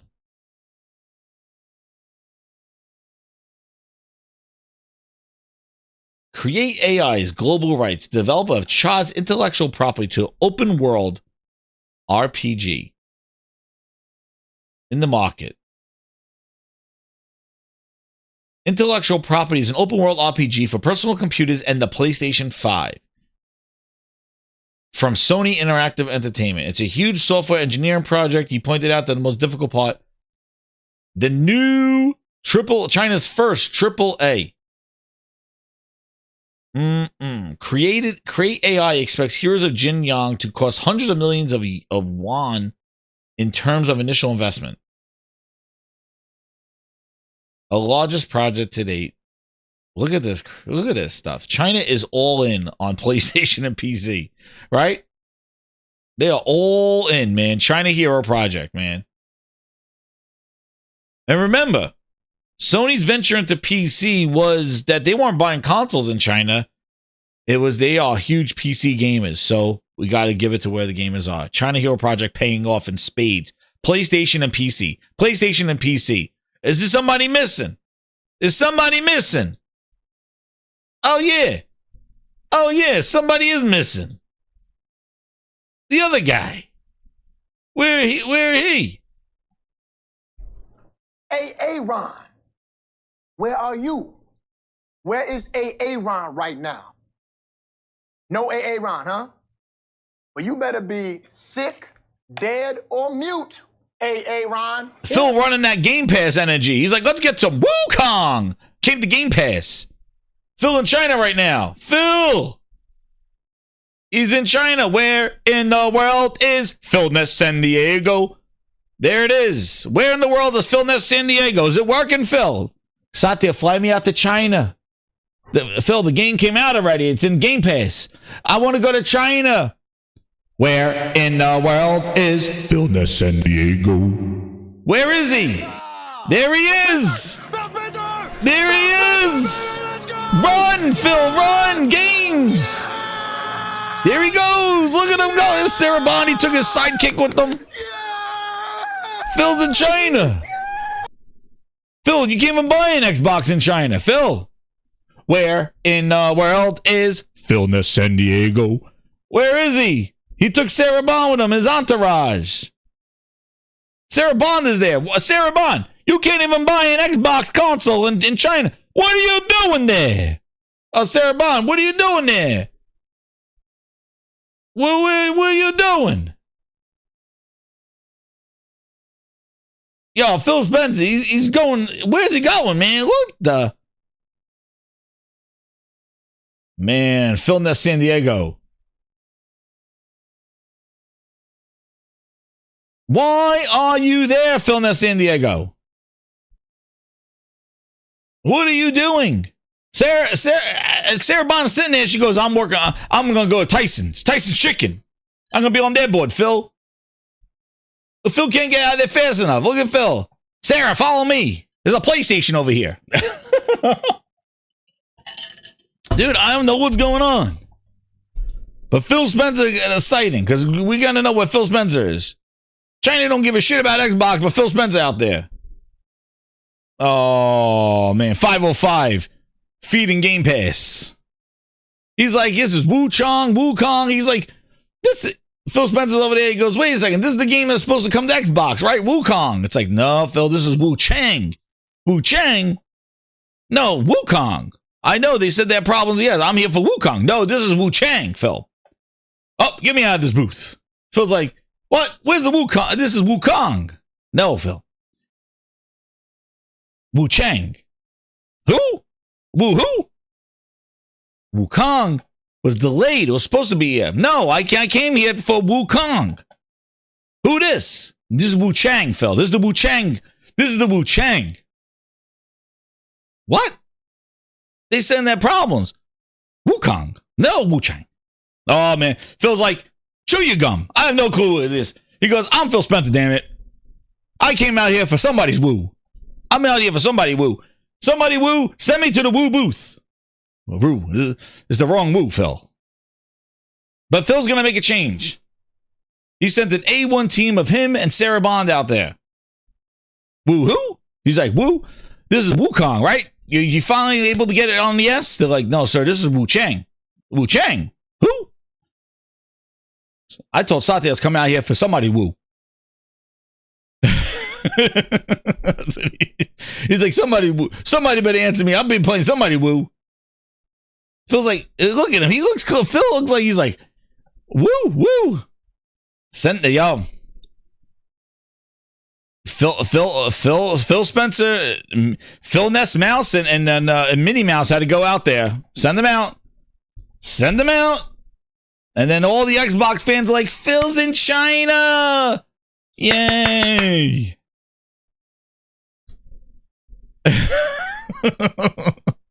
Phil's in China. Where in the world is Phil Ness San Diego? Where is he? Where is he now? He's not making games. Nope. He's not making games. He's not making games. But Phil Spencer. Thanks for Phil Spencer to stop by and play Wu Chang booth to take Xbox break in the land at China Joy 2025. Good job, Phil. Good job, Phil. He's like, I'm really here for Wukong, but I'll see some Wu Chang. And yeah. That's what Phil's done. Whatever, man. Send out Phil Ness Mouse. Oh boy, here he comes. Satya's like, get out there. I'm surprised he wasn't running around with the Asus ROG Ally X. I'm sure if you follow, I'm sure if you see. Let me see. I'm gonna go check Phil Spencer for now. I want to see something. I gotta see if he's like, he posted him on the airplane with a Xbox ROG Ally X, because that usually shows up here. Let's see.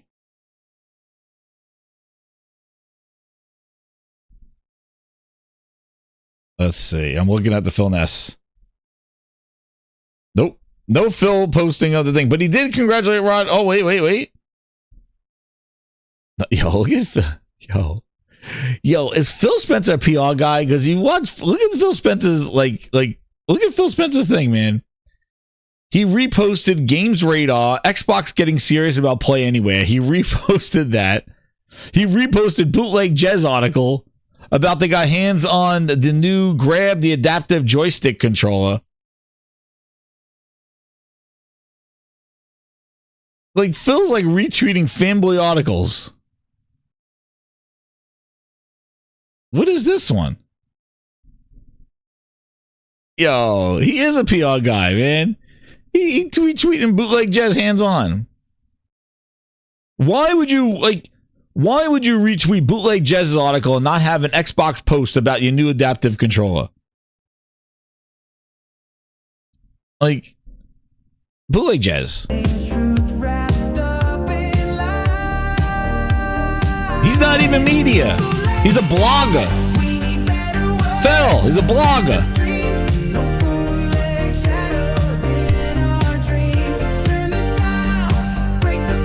He's a blogger, Phil. He's not even media. What are you doing?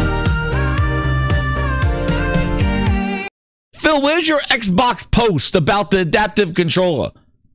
Who are you retweeting this blogger for? Bootleg Jez. Oh, man, Phil, not like this. Oh, no, another Bootleg Jez.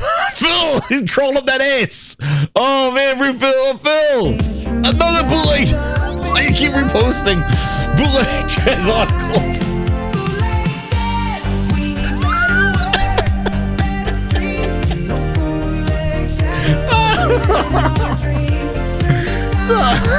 Not like this. Oh, man, not like this, Phil. Who's this? Who bet this guy? Oh, man, okay, that's the CEO. Yo, I better not see another Bootleg Jez article here.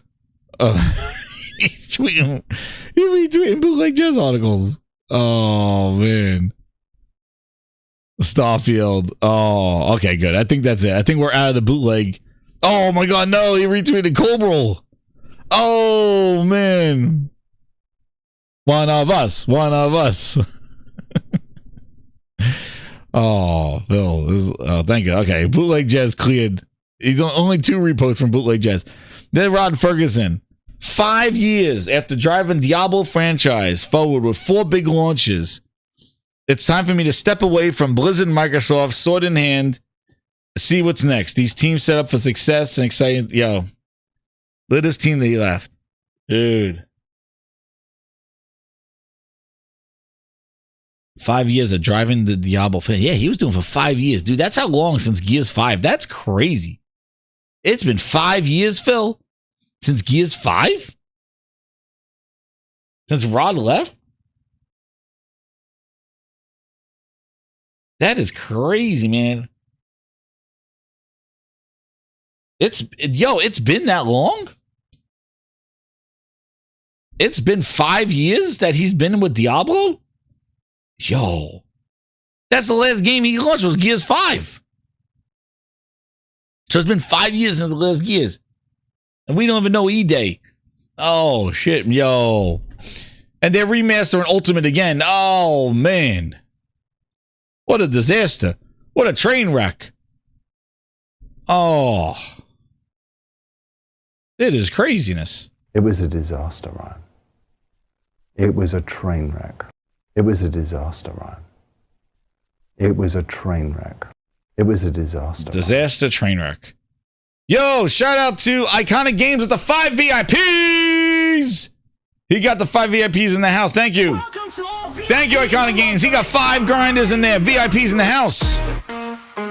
Speaking of he got Wooly Gamer, Roadkill, No Entry, One Piece, Cavalier, and Amun.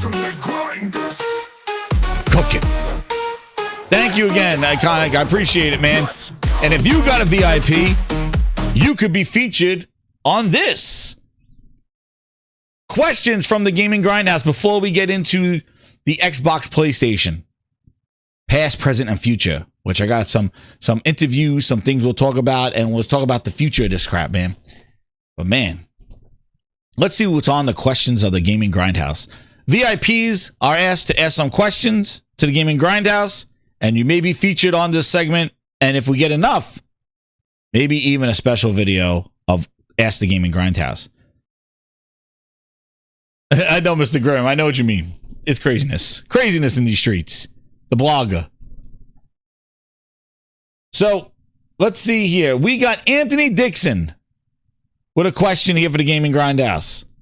He says, will the ROG Ally Xbox sell better or worse with Xbox branding on it? Very good question. Let me see. I can't even zoom in on this. I gotta like learn how to I'm gonna snip and, pause. Because I want to feature it here. I'm gonna do this. There we go. I think that works. There we go. There we go. I can zoom in on that. Oh, can I go to full screen? Hold on. I'm just messing around with this thing. Pause. Double pauses. Hit that like button, grinders. Yes, I snip like that. Okay, here we go. Let's answer this question from VIP Anthony Dixon in the house. Let me now I gotta find my screen share here. Here it is. He goes, will the ROG Ally sell better or worse? And Grinders, put your opinion in the chat as well. So, with the Xbox branding on it, I think the market is very small for an Xbox branding on a device to even do anything. I think that it's easier for AMD. I think the benefits of this really is going to benefit AMD and Asus, especially Asus, because I don't think this Zen 2 from the Ally versus the X that they launched last year, because you got to remember, dude, these are $1,000 devices. The X launched holiday last year, the Xbox ROG Ally X. And that was after the disaster of the first ROG, not the Xbox one. The ROG Ally X launched last year. The one before that had hardware issues with the micro SD. It fried it. That's what happened to me. The ROG Ally X fixed all that, gave a better battery life, and basically should have been the thing that should have launched. That just launched last year for $1,000 and still is $1,000 to this day. To today. Go look it up. ROG Ally X. Now they're trying to sell the Zen 2 chip with Xbox branding and the Xbox button and handhelds on it. I think it's easier for Asus to kind of differentiate this, because it's really, if this was just a Zen 2 update and it was the same thing as last year, it will be even a tougher sell. So I think the branding may help it, but I don't think it's going to outsell last year's model, because and these are very small sales anyway, and I don't know if we will even find out. But I think that the market is kind of saturated and the tech is really not there to really advance this. And when we're seeing already with the Zen 2, and I shared it out, is that it really doesn't give you that much better performance in these games. So I think what they're trying to do is hope that people skipped the ROG Ally X and the Legion Go and would just go right to this. But I would advise you, do not sell your Xbox to get this, because this is not going to play all your Xbox games and you'll be losing your library. You might as well just buy a PC and you get rid of your Xbox. But I hope people don't do that. And Gaming Grindhouse, word of advice, do not trade in your Xbox to get this, because it's not an Xbox. It's different. Unless they come out with something at the end of this month where you full emulation, if you want to emulate it, I don't know. But they have not made a clear path that your whole library of games on Xbox will be playable on this device nor on a PC. And there's miscommunications going around. I was just listening to Moore's Law's Dead, whatever the hell that is, and he was saying, like, somebody asked a question going like, well, the ROG Ally X has the same chips as the Xbox. It's like, no, it doesn't, man. I don't know where you got that news from, but this ROG Ally X does not have the same chip or operating system as the other Xbox console. So people are going to be in for a rude awakening with this. If you really want this Xbox, where that box is in the name, ROG Ally X, I would wait for the returns, because there's going to be a shit ton of them. So, because people are going to buy this thing and return it. Remember the Series X? How many people returned that thing when they bought see, dude, I remember people had physical games bundled with the Series S. They were trying to sell those things. I'm like, oh shit, they're gonna find out the hard way. So I think it definitely allows Asus to sell, but I don't think it's gonna sell better with an Xbox. Only to the glazed fans that think they'll buy anything Xbox because they have the nostalgia for anything branded wise. But I don't think that's more than what this other one did. And I think price sticker shock is going to really put everybody in check when they see this thing coming out at close to $1,000. And the fact that the other one from last year has not really gone on sale at all, to $500, $700, $800. If that other one sticks around with the Zen 1 and that sits at $600 or $700 when this one comes out, it's going to be even a harder sell for this one. And then on top of that, not only do you have this one, but then you have the MSI Core 8 and the 8 AI, the AI. I have that one too. That one's even running better than the Zen 2 and the Zen 1. That one's even better. That's the Intel chip, the 285. That's the MSI Core 8 AI. But then there's the MSI Core 8, which has the Zen 2. And then there's the Legion Go 2 with the removable switch-like controllers. So you got two new competitors coming in against this. And actually, the MSI 8 is already going to be on sale. So they already beat the new Zen 2. For those that want the new processor, there are going to be other devices coming out before this one. So you really got to love the Xbox brand and love that button. And hope that they're going to work some magic that's going to be exclusive to this for some time before they bring that Xbox app features to all the other devices. It's a disaster train wreck. I can't wait to see how this thing turns out. But the branding, I think, is going to help Asus more than Xbox. And I think Xbox already has some challenges ahead of them with marketing and expectations because people are not going to realize what they're getting into. Somebody said Nuberman said start a Discord for Battlefield 6. Gaming Grindhouse, and somebody asked what my what the Discord is. I'll put that in. Thank you for those comments there. And then I got another question here with the Gaming Grindhouse. We got Craig Harris. Shout out to Craig Harris. Are you buying Hellblade 2? No, I'm not. That comes out tomorrow. Enhanced edition, enhanced sleep edition. Yeah, we don't need enhanced sleep edition because I already beat that game and I am not playing that again. I had a record 27 yawns. So I am not playing that again. I'm not buying it. I didn't even get it. I don't want to touch it. It was upsetting. As a fan of Hellblade, another franchise they destroyed. And we're going to talk about that going into the next topic. But the Glinzer VIP member right here, let's get his question in here. If the Asus, you guys like asking about the Asus ROG Ally, and I don't mind because I know that I've tried them all. I have them. I have some of them and I tried them and sold them. Glinza VIP grind, and there's a VIP you'll get, you put these in the community chat when I send it out. If the Asus ROG Ally X fails, is the final nail in the coffin for the Xbox console brand? Glinza, I'll answer this one.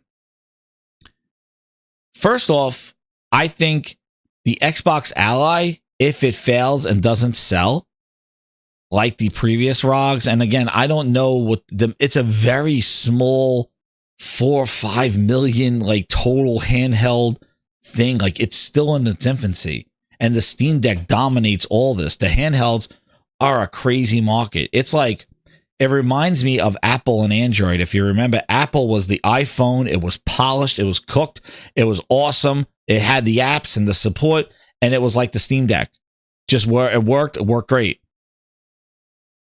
This handheld PC market that Xbox is doing, that Windows is trying to get into with ROGs and MSIs. Dude, the MSI Core, it's a disaster. The first one was a disastrous launch. Then they launched the 8 AI, which had an Intel chip, and that couldn't even be purchased for months. Still is hard to find. And then all of a sudden they canceled that one, and now they're doing the Zen 2 one. It reminds me of early Android when just everybody was throwing Android, HTC, Samsung, Galaxy phones. Everybody had what was the other one? HTC had the Evo 4G, and then there was Samsung with the Galaxy phones, and then you had everybody, Motorola. Everybody was throwing Android on stuff to try to catch that iPhone lust the iPhone law. And that's where Windows is. And the UI on Android wasn't there. And then when the iPad came out, Android was getting slapped on 7-inch screens from all these different manufacturers, and still to this day. And there's not really great optimized tablet experience. It's a crapshoot. And that's what Windows is like. It's a crapshoot on these handheld devices. It's not optimized. It may work. It may be stronger, may be faster in some benchmarks, but the results are the end user experience is trash because it's not made for those devices. Whereas an iPad, a Steam Deck, it's built for it. Xperia Play, even Sony had them. Yeah, that's right. The T-Mobile G1. See, there goes Liquid Data. Yeah, exactly. Like, that's what this reminds me of. It reminds me of iPhone, early Android. And I don't think Microsoft has the patience that Google has to really optimize it. Plus, Google found an amazing partner in Samsung. Samsung then took what Android could do and made their own UI. But that's what, I don't know if they're hoping that, because if you look, ROG and Legion and all them basically came up with their own launches to combat the shit show that Windows has been. Like ROG had their own. They had their launch center, and then Legion had their launch center. And everybody had their own pop-ups. MSI Core has their own. They all try to do that to satisfy the limitations of Windows. And all of them did it to some degree. But again, they can't get into the minutia of stuff and turn off processes because Windows won't allow it because they're just an overlay app. And all you could control is their own hardware, but not the software. That's where this Xbox app is supposed to do it. But does Microsoft have the patience? Do they get enough sales to even warrant this experiment? That's why I think this ROG Ally is really just a beta test it's a beta test for the Xbox app. That's what it is. It's a beta test for the Xbox app. And they're going to let people run through this, get the market feedback, and then use that, and then update everybody else's computer with the Xbox app. And then this thing will be null and void until the next one. That's right, Corey Massey. Samsung did save them. Android lucked out because Android, and then they had to make their own, the Pixel and stuff. But Samsung's the one who polished up Android. And a lot of those features they start putting in their Pixel. But that's what this reminds me of. But thank you for the question, Clinton. And thank you to the VIPs of the Gaming Grindhouse for that question and answer session. Hopefully you like that. Hit that like button, grinders. More will come your way there. But now we're going to get to the nitty-gritty. We're going to get to the PlayStation, Xbox, past and present, because I'm sure you've seen as much as well. This whole third-party, games everywhere, blah, blah, blah, blah, blah. Let me make sure I go to the super chats before I move ahead here. I got everybody. Okay, good. And I'll keep count still, even though this thing, we're 4 away from the next one. And, let me get these... let me add the VIPs here. Let's get down. Let's just clean this up here. The VIPs. Where the hell is that thing? So, yeah, get this to 95. And you're working towards a song. I got 2 songs for you if you want to do them. They're hits. I know you've seen it all. So, where to begin? The thing I feel with this whole Xbox, PlayStation following Xbox and all this other stuff is actions, I feel, speak louder than words. And I think everybody's looking for every little sentence, every little chart to try to justify that Xbox and Microsoft were right. And let's just play on if Sony does this, puts their games on Xbox, which they already have Helldivers 2 going to PlayStation. I'm going to tell you right now, don't say it's never going to happen. We'll never see a Spider-Man on Xbox. You never know. So don't set yourself up in the sense like they won't do this. They may do it. But the thing is think about it.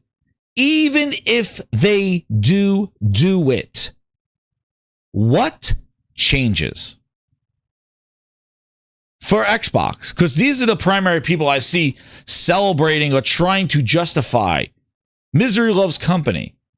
What happens Do people go buy an Xbox for the high price that it is? Do people adapt the console because Helldivers, just take Helldivers because we know that's a fact. Does that mean that we should see Xbox console sales increase when Helldivers 2 releases on Xbox? Is that the justification that's needed? Is that the W that they've been asking Phil Spencer? Is that what they've been waiting for? Is that the I told you so and waiting that they're going to see sales increase of console of Xbox because Helldivers now, a Sony IP, is coming to Xbox? Are you going to go buy an Xbox Series S or an X, which is more money than a PlayStation, to play Helldivers over there? If it's crossplay already, where are you going? So what is the W here for Microsoft fans? Yes, they get a game, but it doesn't seem that the game means anything to them. It's more of like, Phil was right. But what does that matter?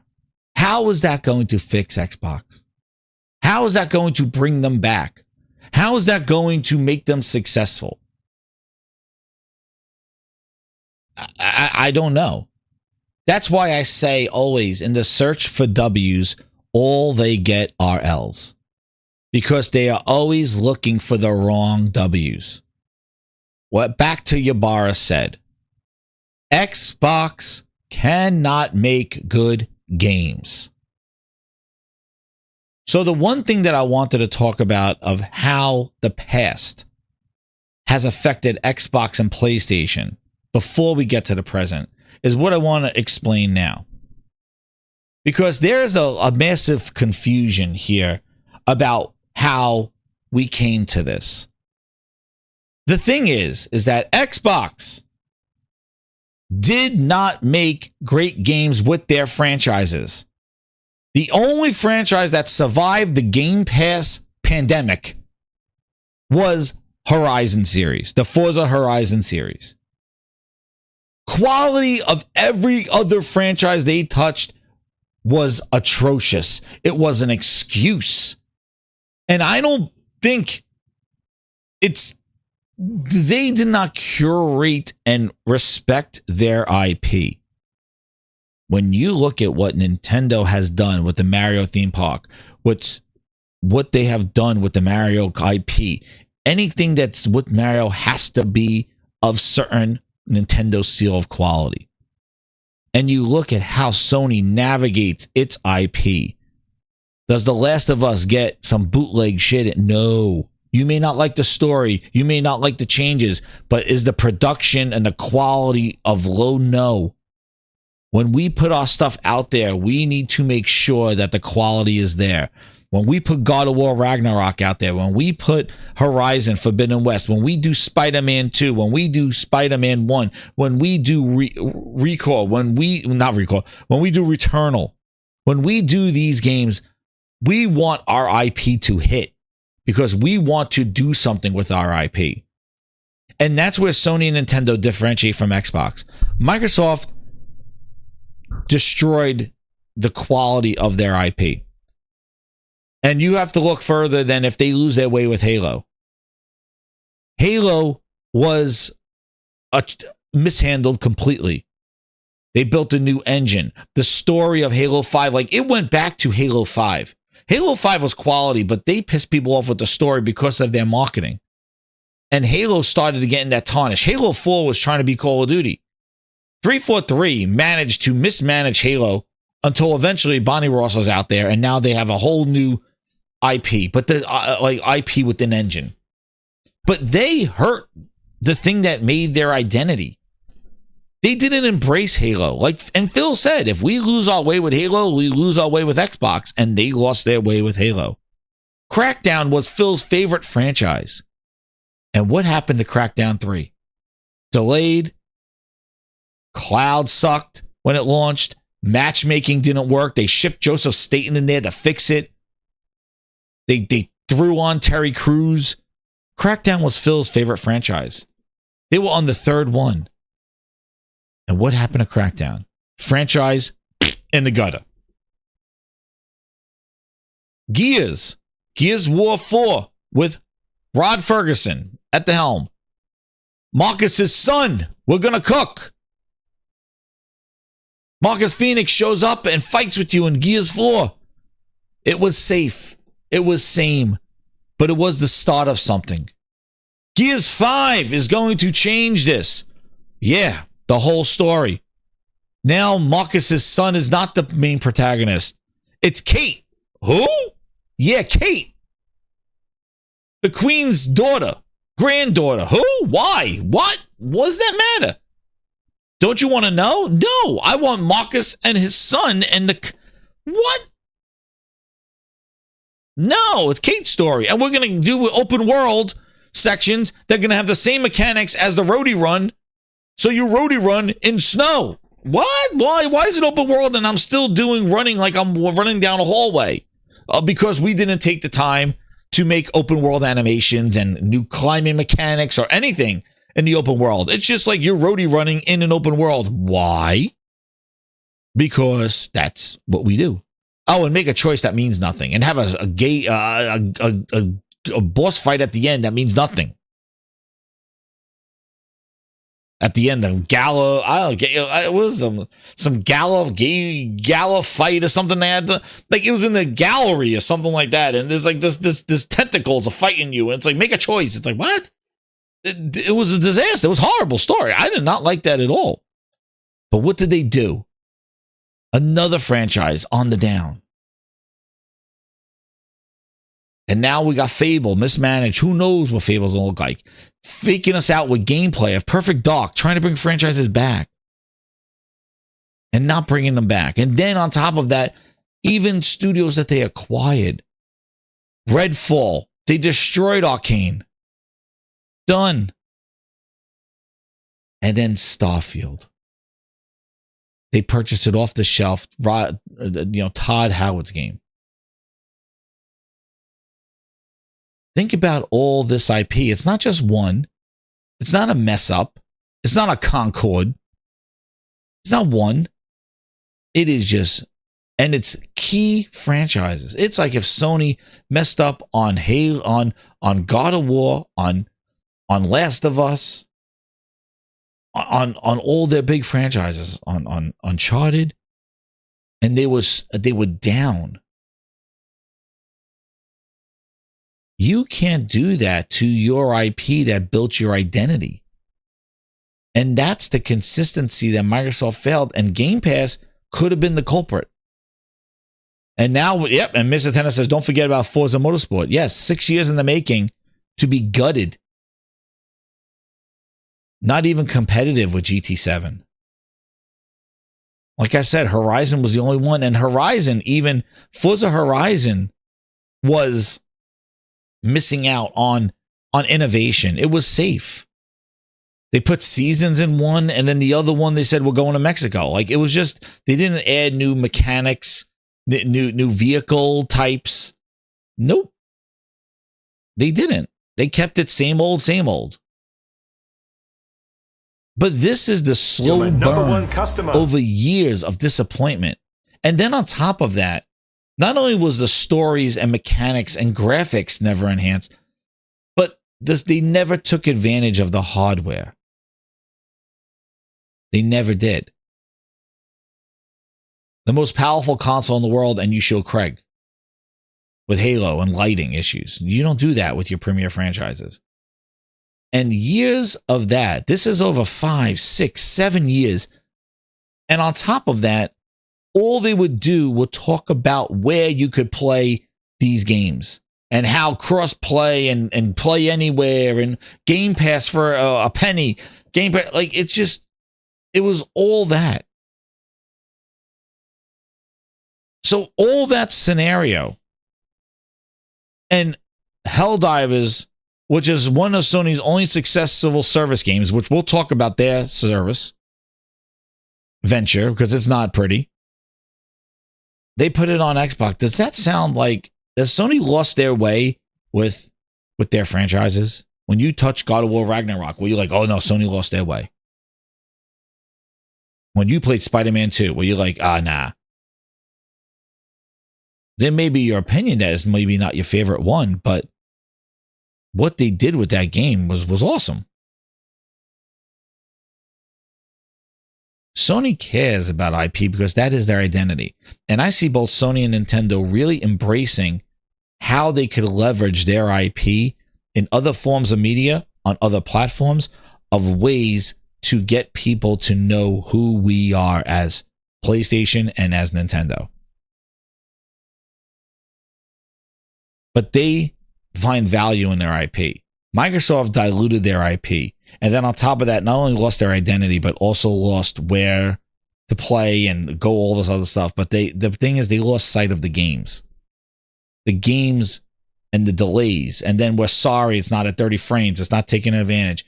They messed up all that stuff over years of excuses, and we're learning and all this other stuff. And this is not exactly what we promised and all this other shit. And we're going to take it and learn. You can't continue to do that and then keep selling all hardware. So that's why Xbox is where it's at. It's not because they put their games on another platform. And putting their games on PlayStation is now they're trying to get some success back. And remember, these games have been sitting there. CFDs had like 12 years of updates, like 10 years of, 8 years of updates. And now they put it on PlayStation because CFDs at launch on PlayStation will not do anything. And the thing is when you look at these games, they're picking out the best that they ever had. And a lot of it is from they can't make quality games. Like they're not putting all these, the hard Recore. Yo, we talking about Recore and Crackdown. Dude, those games ain't coming over anywhere. And they willing to put that stuff out at such a problem because of Game Pass. And let it cook. Like just like Hellblade 2 that comes out tomorrow. Hellblade 2. You waited over a year and a half to put that on PlayStation and give them 60 frames when you didn't even give your own paying audience 60 frames on console for this game. Insane. That is messy work. That is why you're in the spot that you are. That's why they are there. And that is the honest truth of somebody following Xbox, watching them just degrade their games. It was the lack of games, delays. Dude, they went 2020 with no games, 2022 with Pentiment. Like, you can't do that and ask people for a service and try to sell them more hardware. How's that going to work? And then when the game comes out delayed, it's missing features. It's not ready. We're trying to cook. You can't keep doing that, dude. And let me ask you just a simple question. Would Starfield have happened with their DLC if ZeniMax still owned them and Pete Hines was there? Like I think that whole Microsoft acquisition stuff gave these studios a cushion. Nobody was pushing them. They trusted these studios. And these studios put out what they want to put out. I feel that every ZeniMax Bethesda game, Fallout 4, the previous games, the first DLC was a we're sorry, we will fix the stuff and take the feedback back. Don't you find, like I said, Black Ops 7, second year in Game Pass, it's a sequel to Black Ops 6? Don't you find it coincidental that Starfield's first big DLC, an annual thing, was worse than the game? Worse reviews than the game. How? When you spent a year listening to what people wanted and knowing that that game had loading screens and optimization issues and quests and empty planets, how do you make a DLC that's worse than the complaints? Do you think that would have happened if ZeniMax was breathing down Pete Hines' neck when they were going to do Starfield? I don't think so. I don't think so. I don't think so. And then talk about yearly releases. And we're now sitting in August. We're supposed to be getting the second annual release of DLC for Starfield. Where that? That's what Todd said. Annualized DLCs. Where that? So tell me again why Xbox is in the position that it's in. It's not because they put their games on PC. It's not because they put their games in cloud. It's because they couldn't deliver quality games, which they oversold and underdelivered. And oversold promises of hardware that didn't deliver on the promises that they said. And did multiple interviews, double talking, telling you about other things, and not showing the games. And then the games show and we find out fake gameplay, in-engine, title screens, interviews, but no gameplay. What are we doing here? And that's right, Volume. Using their IP on other platforms. The Twisted Metal series. Dude, it's great. Second season. And when you hear Sony talk about their IP and what they're doing, they're not using their IP as a thing to sell just the hardware. They are finding value because Nintendo's doing the same thing, dude. And it's not just putting their franchises, Mario Mobile or some shit like that. It's also that transmedia stuff, putting them in movies, we saw what Fallout did,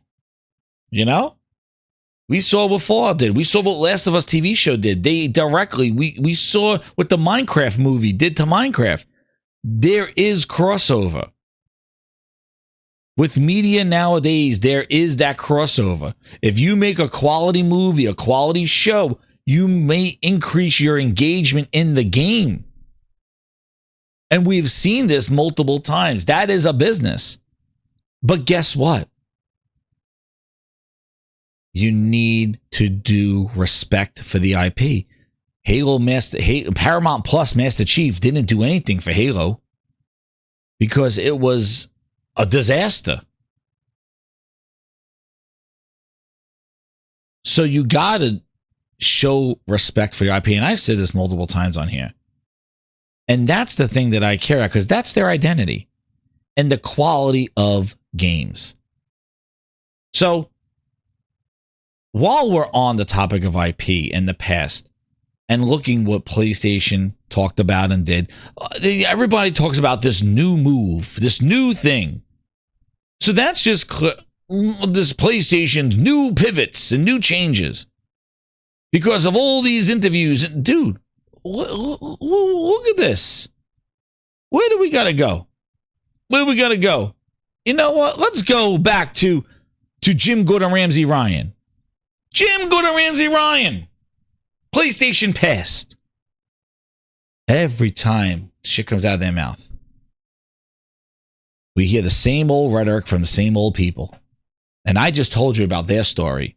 That's what the Xbox fans had to live through. Failed franchises, failed games, failed experiments, budget gaming with a protective shell of excuses called Game Pass.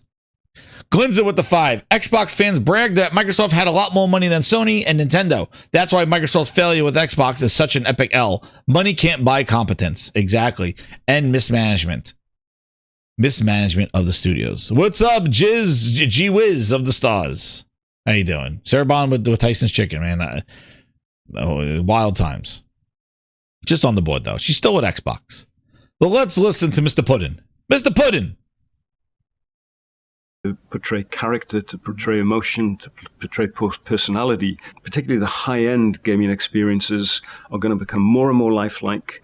Wait, let's get to Drew's question. I have him over here. In their mid to late 40s. Yeah. And so many of them, so many generation of consoles, it's a beautiful game, and so great to have Insomniac now part of our family. And those guys have been knocking it out. There we go. Let's hear Jim Gordon Ramsay talking about the future of gaming. They've got a couple more you announced the other day. Yes, yes. That's quite exciting. Well, I guess the question now is what next? But I predict in the future, particularly in this industry, can be a fool's game, I think. There's lots of talk about streaming and cloud, not streaming, and subscriptions, VR and metaverses and all sorts. But what developments that are going on at the moment are exciting you the most? When you stand back, I think one of the thing that really excites me the most is that gaming is becoming more ubiquitous. Remember that. And remember that everybody jumped on this. If you remember, man, 4 years ago, every single time, it's happening, it's coming, it's coming, it's coming, it's coming, it's coming, every single time. Remember, he says gaming's ubiquitous. What did he say again? Yo, shout out to Cyberdragon with the 5 VIPs in the house. Thank you so much, Cyberdragon in the house. He got you guys a song. Ubiquitous.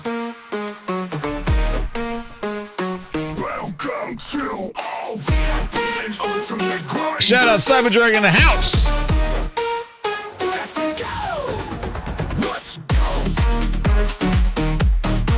He got Jeffrey Smith. He got Dominic. He got Math. He got Brian V. Let's go, baby. Gaming's ubiquitous. Oh, man, they jumped down Jim Gordon Ramsay Ryan. They threw pudding at his face. Hit this pudding. That ubiquity increases with every year, with each generation of consoles. You can see it. The gaming is appealing to an older demographic.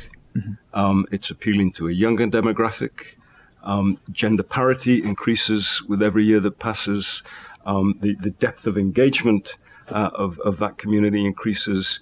And, the geographic level, the number of people in markets that have never had any sort of gaming culture are starting to be able to access gaming. And I think that that phenomenon is so exciting in terms of what it means for people who make games, in terms of a massively expanding audience. And I sort of stand back and this may have quite some time span attached to it, but I see no reason why gaming shouldn't be as ubiquitous as music, movies, or TV shows. And if you think about that, the implications of that for the people who make games and the people who play games are potentially really amazing and really powerful. Does anything need to happen to accelerate that expansion, do you think, to help reach new people? Is it just naturally happening? I think it's largely will happen organically. Mm-hmm. The people like you who started off with PlayStation 1 in the 1990s, aged... I don't know what it was. You don't know. But people who were maybe 18 in 1995, those people are now in their mid to late 40s. Yeah. And so many of them are still with us, and that will continue. Those people are going to carry on playing games, different sorts of games, different play patterns. But so that the passage of time is going to organically assist that ubiquity. And one of the things that I like about what we're doing is that we appear to be resonating extremely well with a very young audience at the same time, which is one of the reasons that I am really positive about PlayStation 5. But this isn't just a PlayStation phenomenon. It's an entertainment phenomenon. I also think technology will help, and I think this is an area where we are particularly well placed to enjoy, because I think as each generation of technology comes along, processing power increases, graphics power increases, which are, in the abstract, absolutely meaningless. But to the extent that they empower the art of storytelling, they empower the ability to portray character, to portray emotion, to portray personality, particularly the high-end gaming experiences are going to become more and more lifelike. They're going to become richer, more emotionally engaging. And I think that will lead to an increasing convergence with other forms of entertainment, particularly cinema, and I think that will accelerate this process of ubiquity. So, people took ubiquitous as like third party. Like, they're saying it as gaming gets better and more intense, we will do stuff with the creation of it. See, everybody wants to quickly jump and say it's just like Xbox. And you want to know what? In some ways, the message is. There's no denying that they want more than what the consoles are offering. But they're approaching it in different ways. The problem is that Microsoft abandoned the thing that made that Xbox what it was, the quality of the games and the IP, and just let it go. And now they're shopping with nothing. They walked into a grocery store with no money. Sony sits here. They got a wallet full of IP that they could use to market and strategize and put where it is. And the most important thing for all of us is that we, in this venture of, we do not get lower quality games. That has what the issue was with Xbox. They stretched too thin. They focused on the wrong things. And the franchises that we loved, I loved, never came to be, or were mismanaged, or were launched after delays and never mounted to what they were promised to be. You hope after a year delay, the game is for polish. It comes out polished. Instead, we get a year delay and we get Craig. Are you kidding me?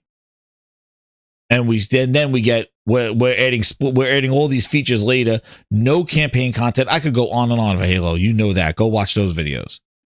But that don't happen after a year delay. And when you look, and Mr. Tennis puts it right there, where can you play Death Stranding 2? Right now. What is the quality of that franchise? What is that game? What is the quality of God of War Ragnarok and that experience? Horizon Forbidden West. Is the quality being compromised because of what they're doing? And when that happens, when we boot up the next Naughty Dog game and we're like, who this? What do you mean it's not optimized for the PlayStation 6 or the 5? What do you mean it doesn't have a performance mode? What are these artifacts? What are these glitches? Why are the leaves going all over the place? Why does this look less than Uncharted? Why does Uncharted... And now you look, well, Uncharted's coming to PC and it's going to Xbox. And now we got a problem. Now there's a problem. Now Sony's stretching. But we are not there. When Xbox said all their games are going into Game Pass, I was like, oh, crap. And then they started with Sea of Thieves. They went to Recore. They did Crackdown. And you're like, oh, my God, look at this. Exactly what I knew was going to happen. Game Pass is a safety net for them to put out shit. Because they're not trying to sell the game anymore. And I think Game Pass was more of an issue for Xbox development, in addition to them trying to simultaneously launch their games on multiple platforms and trying to ensure quality.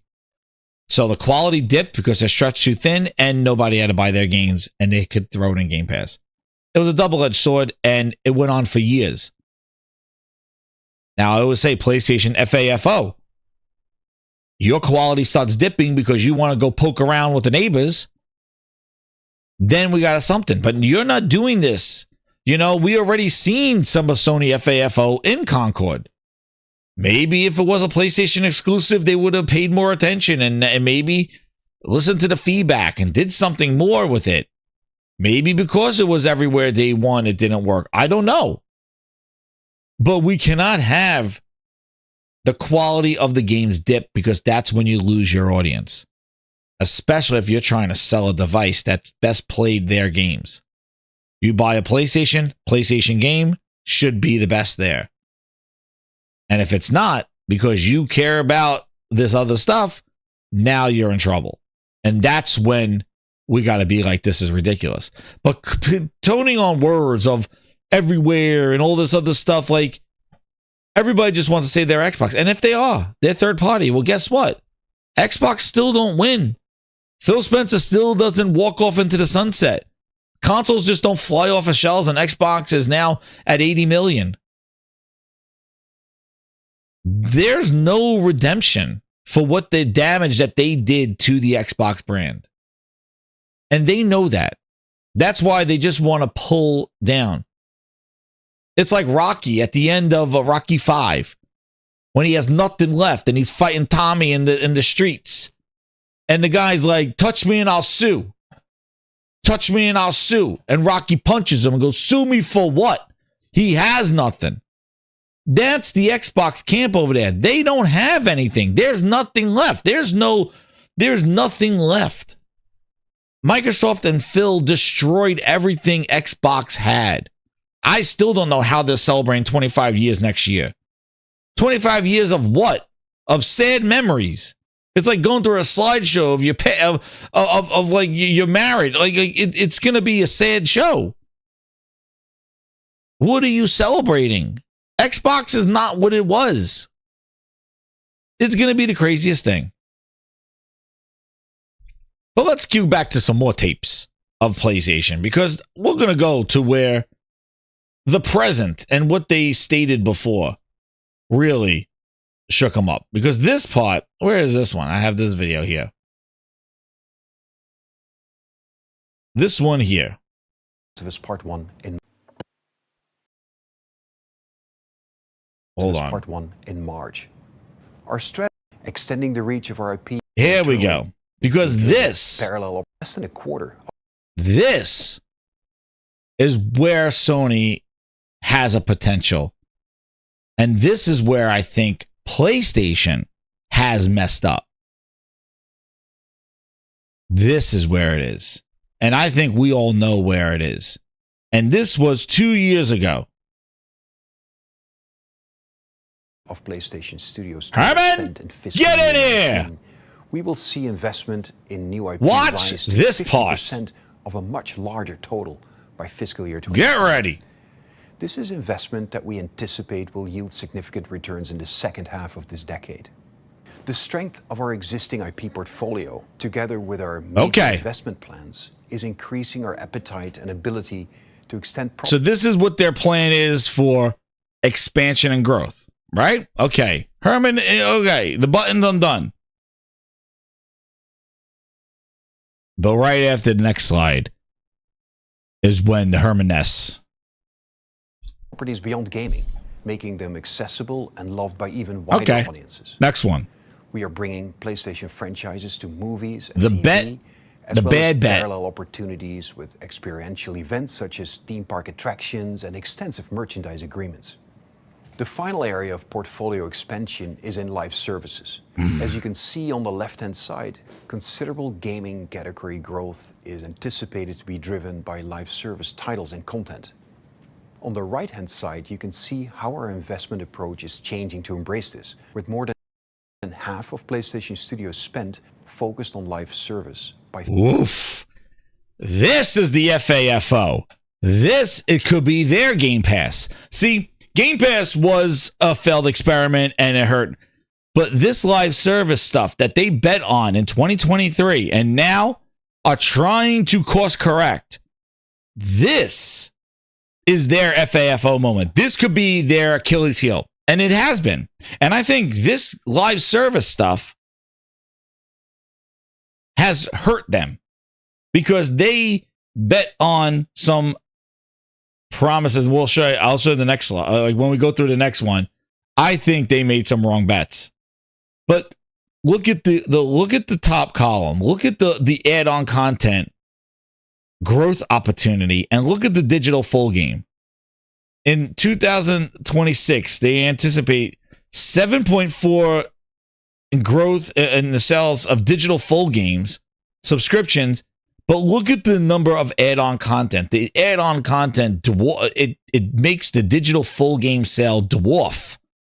It's like, dude, the white part is what we were cruising on. And then we had subscription. But now when we add the service part of it, look at the revenue growth there. You're talking about almost double, even higher than that in add-on content than what you would make from just selling the game. So now ask me why Helldivers 2 is going to Xbox. These service games. It's the parts. What do they call them? The facets or where the items are and how you monetize. lock and key, whatever the hell Phil called them. But it's like where an item is and how you monetize or where that item is.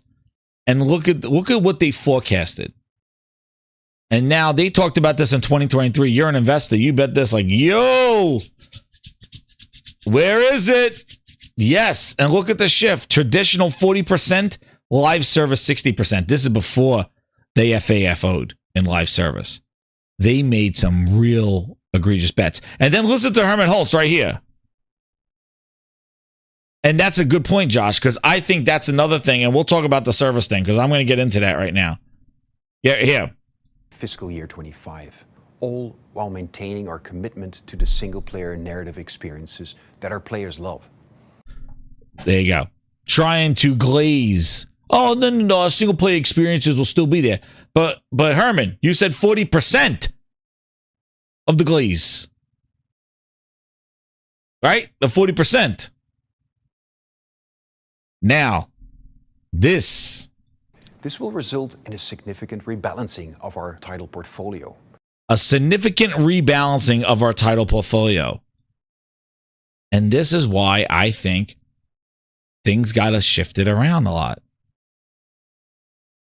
And it goes to what you're saying, like with Marathon and stuff like that. And I even got that hint too, Josh, when I was listening to the video and they were talking about this. It was like, dude, Marathon was supposed to come out September and stuff. That live service game left a black hole in September. Marathon was supposed to come out September time. And that was supposed to be a live service revenue expectation in a service game. Well, Marathon they delayed it. Well, the investors were waiting for a September service game. Where is it? Yo, Nixus. We need to milk some Marathon on Xbox. We got to fill that live service black hole that was left by Marathon not being there. And I think it's a way of pacifying the situation. I think so. I think and I think that's been the problem, Josh. And I'm going to talk to the Achilles heel of Sony. Is right there on this slide. Actually, it's the next slide. But I think we know damaged Xbox goods cooked Sony live service. Strategic hires, we will see multiple live services releasing as we move forward. In parallel, PlayStation Studios are committed to continuously reviewing our portfolio in relation to the needs of our long-term strategy and to ensuring that development costs are controlled and sustainable as we build a diverse and profitable portfolio of games. PC has grown to become a substantial part of... No, they have it over here. Where are you? We're going to go right back there before he gets in there. It says strategic. Yeah. I'm telling you the Achilles heel right now. A Bungie. Bungie was a mistake. Keeping them independent, using them to assess their service stuff, and betting on Bungie to provide the live service promise that they were going to do. Because I think right now, if you look at Sony's future of live service stuff, Bungie is nowhere near that success story. And they already mentioned that Bungie is going to be engulfed by them. And I think that needs to happen sooner than later. I don't know how they're still out there trying to act independent or doing what they're doing. And I know they spun off some people into another development group that does a service game. But look at this. Destiny 2. Dude, Destiny presently had some expansions. Did anybody know the expansions? Did you hear anything about them? Did they do anything? Destiny 2 had some expansions or something that released. I have no clue. I don't know. I heard crickets. Nothing. MLB The Show. That's the only one they had cooking. Haven. Dude. Fair Games wasn't even uttered underneath their words at that financial call. Fair Games wasn't even announced. They didn't even talk about its existence, Fair Games. So, and they had Jade Raymond left. Naughty Dog, we know that game is canceled. And Firewalk Studios, Concord, they are gone. And Gorilla, Herman Holtz's favorite game, a bunch of Aloys running around and multiplayer, we don't know about that one. But the bet on Bungie to assess their portfolio and to be their kind of live service concierge when they couldn't even get Destiny straightened out and then Marathon on top of that, I think that's the final blow to them. Because I think they got to get Marathon out there, let it do its thing, let it fail, and then just get Bungie. Because I don't think Marathon has... Listen, live service games live and die by the community. They live and die. They're mostly marketing beats. I would call them more so marketing beats than a first-party game. Live service games live off of virality. They live off of streamers and community adoption and excitement and that FOMO. What's new? What could pull me away? And Marathon has all of it going against it. Beta hands-on, the reveal, the stolen assets. Just like Concord, Marathon's reveal and follow-up has been a disaster. And with Concord, they stayed the course and just put it out there. And didn't say, whoa, we need to make this cook because we just put it out there and the feedback was all right and nobody played it. And we have no community for it. Get rid of it. And I think they learned their lesson from Concord when they received similar feedback from Marathon and then had the whole asset thing changed too, which is another PR nightmare, that they said, we need to pull this from September and we need to try to fix it for whenever it launches in the quarter. And they're trying to. But I think they got to get this thing out there because they got to make a decision on how they absorb Bungie and gut the shit out of them. But Bungie was mismanaged, and I think that there was too much of a prestige there that Sony kind of got Bungie glazed and believed that Bungie was going to assist them with their venture to service games. But I don't think their future's bright. I think Fair Games, I think Marathon are not very promising. I think what's great with Token fighting game, Marvel game, that has a huge potential and had a great kind of coverage of it. But I don't know how a Guerrilla multiplayer Aloy game going to do. I don't know. But like I said, the reception is so important. It's so crazy. The community, the hands-on, like it's so essential to these service games because you need that virality. You need that community. And it is such energy that I fear is pulling away from Column on the left. And I feel there may be assumptions. That's what we do. That's our bread and butter. We just do it well. And I don't want assumptions of Column on the left. Just be like, oh yeah, they'll buy that. That's the status quo. They'll just cook and we'll do that. And we'll focus all that extra energy in live service because that's where we got to grow. That's where the money is. And we lose quality on the left-hand side. And that's what we need to repeat doesn't happen. Because then Sony FAFOs and then the brand could then go down because their identity is on their left. Now, they could have some success in the right column, but if the right column's prioritization and energy takes away from the quality of what we expect and the delivery on the platform they're trying to sell us, then they gone face up. Sony fulfills FAFO. So You see where the dangling carrot is.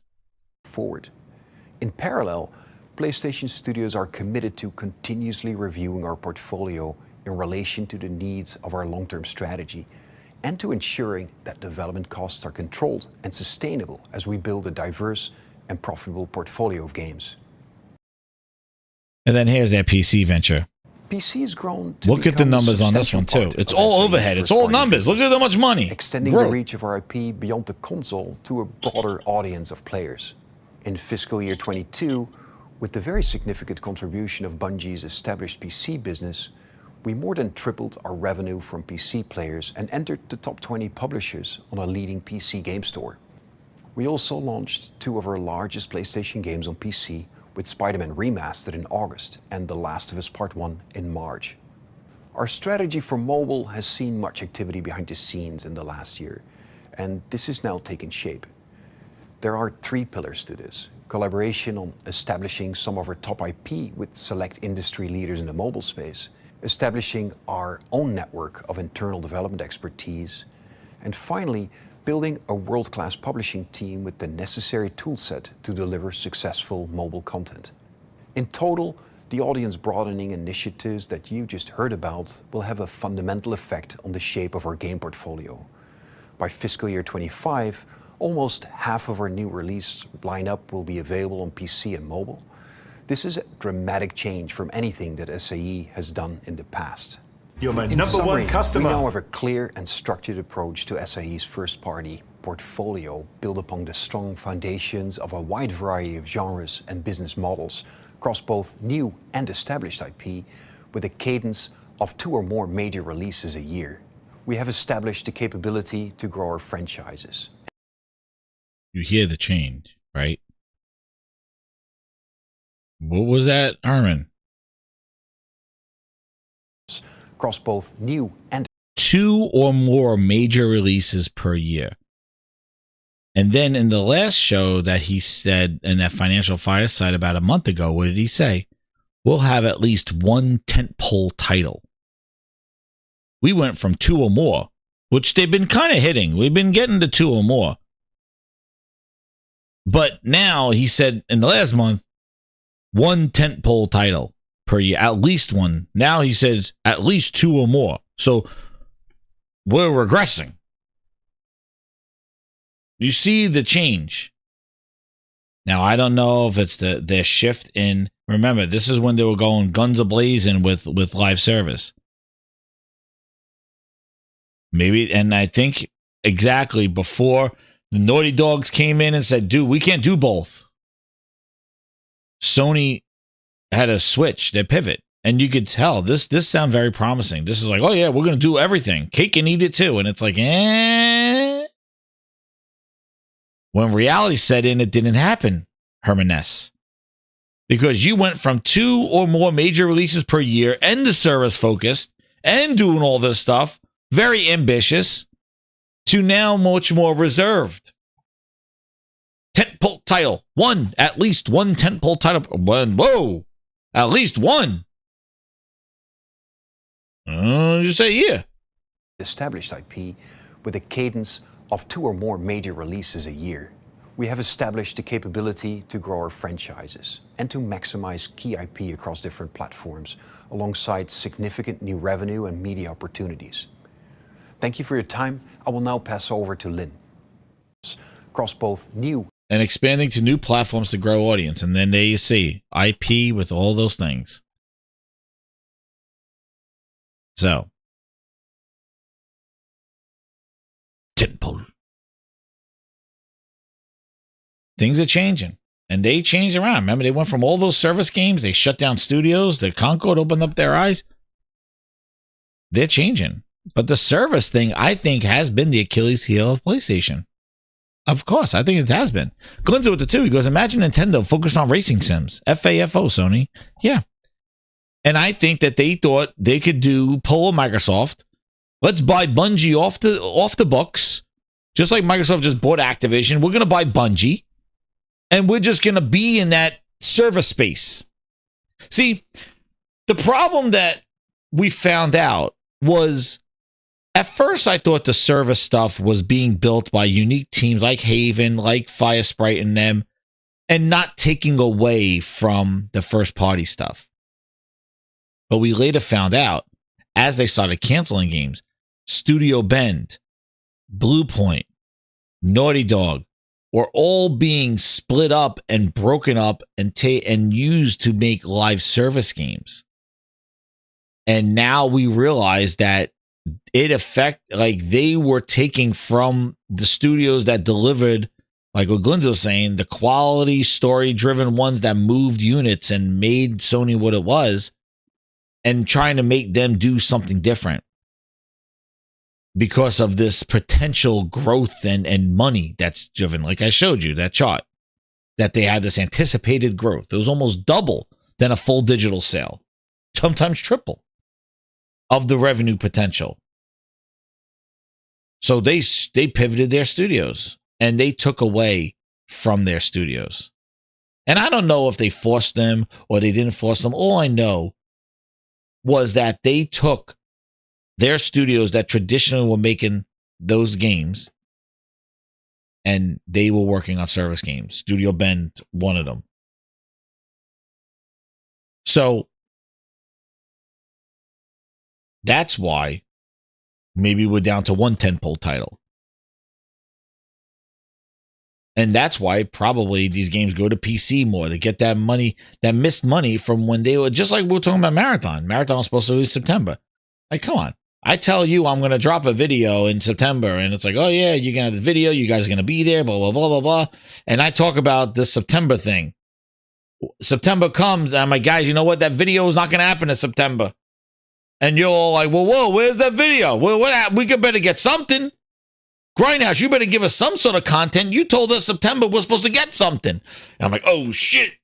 Hurry. Stop making a video. Put Helldivers to Xbox. Do something. Do something.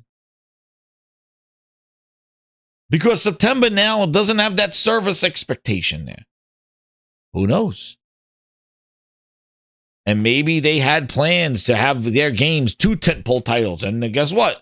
Well, we had to cancel this, shut down. This didn't work out, blah, blah, blah, blah. Guess what? Now we're down to 1 tentpole title and all this stuff. I don't know. But I've always said that, the quality still needs to be there. And if they are sensing their quality dropping and they're trying to catch it before it happens, then hopefully they catch it and we don't experience a head scratcher of why is this franchise going downhill? Why is this game worse than the other one? Why are there mistakes in here? Why are there glitches? Why is this not optimized for PlayStation? Those would be bad ones. But thinking about the future of PlayStation, their focus on tentpole titles and this exclusivity and their exclusives and selling the PlayStation 6 and more updates about the PlayStation 6 and trying to keep it costly and having double the ray tracing as this. I really don't care about the technical stuff. Like I'll cover it, but for excitement, that don't excite me. I don't care about hardware. I don't care about what chips they're using and infrastructures and I don't give a shit. Because you got to make games that utilize that stuff. We talked about ray tracing for this generation and all this stuff. And that's why I keep hearing Xbox architecture, the PlayStation architecture. Like, I'll cover it and stuff, but for excitement, it don't get me excited. Like, I'm like, the games. I don't give a shit about double the, what the hell is double the ray tracing? They'll have double the potential, double the rate, double who? Like, what double the ray tracing? Uncompressed pixels. I don't give a shit. Show me the games. And then tell me the tech that's running those games. Because I don't give a shit about it unless I see the game. But the thing is that if Sony still wants to move a PlayStation 6, move PlayStations, get that engagement. Because, they talk about how accessory sales and attachments and all this other stuff goes along with their hardware. They're not abandoning that. Because that's where they make their most engagement. But what it does do is it does put pressure on Sony to ensure that the quality of their first party is that FOMO. And the way I look at it is that the way Sony is running their IP and the way they're going to release their games, Ghost of Yotei, the next big one, is trying to get asses in seats for a movie theater. The waterfall method is still in effect. They are trying to get asses in seats for that blockbuster movie, get you in there for $25 a seat, popcorn, watch the movie on a 1,000-inch screen with surround sound, Atmos, and vibrating seats, and get you in there day one, back in the theaters. And that's what they're going to do. So in the future, they're going to have to do some real awesome shit to get people to feel engaged and get that money up front. $70 games, $60, $80 games. We want the movie theater experience. Blow my mind away. Pause. That's what they're selling with the PlayStation environment. And then after I experienced that incredible game, you put it on DVD, put it in on Blu-ray, put it in the goddamn service, put it over there in that bootleg systems over there. I don't give a shit what you do with it. All I know is I got mine and I got that experience because you brought me to the theater. That's what they're selling. And it's even more so because if they plan to waterfall their games, put them in other services, put them other places, then they got to make sure that that movie, that day one experience on their platform has to be lights out. It has to be, holy shit, I got to be there. And that's going to be a tough for them, but it's going to make that experience happen. Xbox, on the other hand, is not creating a movie theater experience. They are more the Paramount Plus of the industry. They are like, yo, put it out there for everybody and see what eats, what chum the waters. However, they realize that, whoa, if we put some of our quality games or what we consider one of our best over on a PlayStation and a Switch, those fish are biting. Those fish actually buy games. They are buying their stuff. They want to be sold quality. They want to be sold games. And now Microsoft's learning about the fish biting. But they initially are still chumming the water, throwing their thing on everything. Optimized, we'll fix it later. We're not taking advantage of the hardware. Just get it out in front of more eyes, and hopefully people bite. Chum that shit, Paramount Plus style. Sony not doing that. Sony's making that movie theater experience. And I know people saying, oh, well, 6 months, 1 year. The shorter it is, the more impactful those games got to be. And I don't think there's going to be any standard like 6 months, 1 year. They're never going to come out and say every 6 months to a year. It's always going to be a range because it's going to be dependent, just like a movie. If a movie is selling like Wicked, was selling crazy in the movie theater, dude, that thing was released in the movie theater. It stayed in the movie theater because they sold those tickets. People were still buying tickets. But then you look at Ballerina, a John Wick movie, and that shit's already to rent a month later. You want to know why? Because people weren't buying the movie tickets. That's how you got to look at what PlayStation's trying to do. Those PlayStations are the movie tickets. And if that game is still blowing up charts, it's staying where it is until it doesn't. Wicked wasn't on direct to TV a month later. Bullshit. That shit that rode the whole month. That rode. It's coming in February, and that's going to be an event.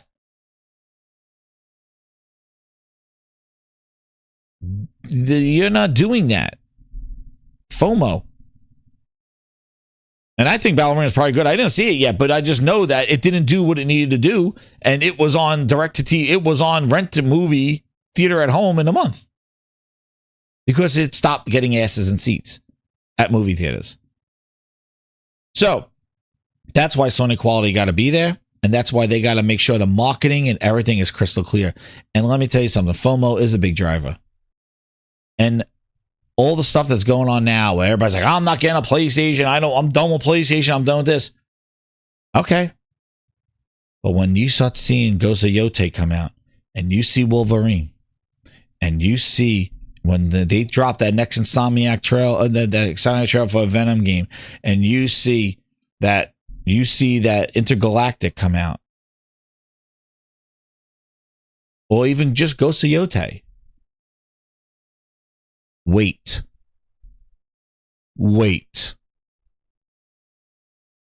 You there day one?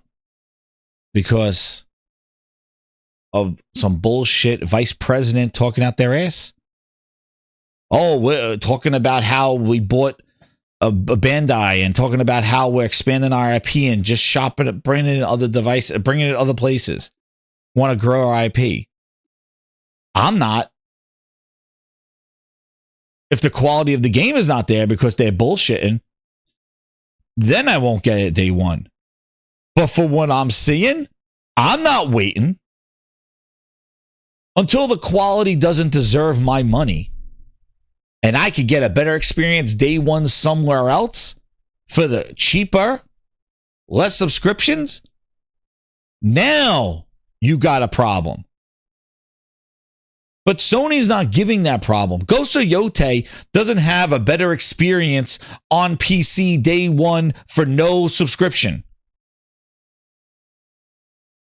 That don't happen. Until it does. Because that's exactly when I experienced Gears on PC.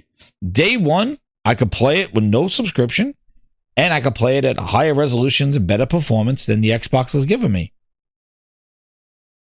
And I can still talk to my friends. Dude, it was like a red carpet over there. But Warwana, I'm not saying it's not happening. I'm just saying it's not happening right now. But if it does, then all of you need to judge what's the better deal for you. Like I just said, that was my Gears experience. They made it easy to do that. If PlayStation makes it easy like that, then there's a choice. And that's when Sony fucks around and finds out.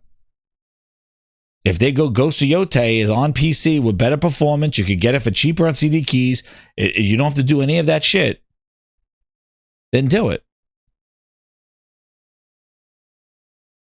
And yeah, I think a lot of people will. Because because Xbox rolled out the red carpet. It was easy. Friends list came over, achievements came over. The game was there day one. I didn't have to pay for online.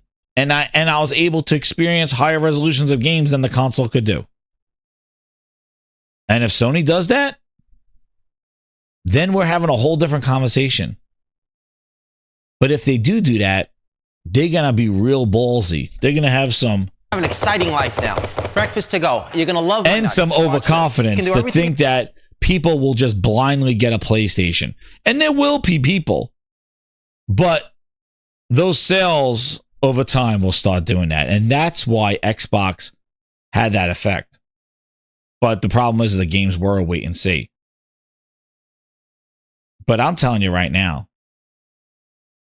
Ghost of Yote launches. And you don't know when's it going to come to PC. Nobody waiting. If you're waiting, then you don't want to play the game. Like I said before, they monetize early access to games 5 days early. 24 hours early. You're going to sit there and go, well, I'm not buying Ghost of Yote. It's going to come out in 6 months. October. November. December. January. Sony, where's the announcement? When's it coming to PC? February. Is it now? When's the showcase? When's it coming to PC? March. Is it 6 months? 6 months is coming. Sony, where's Ghost of Yote? April. Coming to PC yet? Sony announce it? Is it coming? Nixus, are you working on something? March, May, April, May, June, July. When is it coming? When's it coming? And you really want to play that game and we could have played that in October. I'm done. I'm already on Show Me Sorrows. I'm done. I'm done. I'm done with it. When you keep wondering when Ghost of Yote comes out, and you really want to play it, but you're willing to wait 6 months, if that even is a 6 months, I'm done with Ghost of Yote. I'm finished by Thanksgiving. Show me sorrows. You keep wondering when Ghost of Yote. Who does that? Who's doing that? Just wait. Who is the only way you're doing that is if you don't care about the game. Well, I'll play it when it comes out. Well, then you weren't buying it day one, so where does it matter? That's the thing. Think about the reality of what these people say online. And dude, if they want to do that for some message or for some, let them. I'm not doing it. And you know, a lot of people will not do it because people want to play early and will pay more money to play games early. FOMO is a hell of a drug. But it has to come down to marketing, and it has to come down to showing that game and making us want that game. So that's going to be where Sony's going to have to show its strength in showing the game that we want to play. Because if they fail that and not show a game of quality and show bits and pieces and we don't know what it is, then that doubt is going to add and say, you know what, I'll wait then. And that's kind of the problem that Microsoft had. They did not show their games with confidence to get people to want to buy it and play it everywhere they want to play it. And this is my perspective of the whole thing. So, you know, everybody have different ones. This is just, I am not glazing anybody. I'm not telling you what to do. I'm just telling you my perspective of it. And again, don't set up and go out there going, they're never going to do it. Sony's never going to do it. Dude, Helldivers 2 going to Xbox opens up any possibility. But does it do anything to Xbox? Does it help Xbox come back? Does it do anything to the quality of their games? And no. Because Xbox is so far gone because of the mistakes that they made that none of this stuff is going to do anything. And maybe Sony knows that. And like I said before, Xbox is gonna go away. The console is gonna be gone before Sony could fuck around and find out.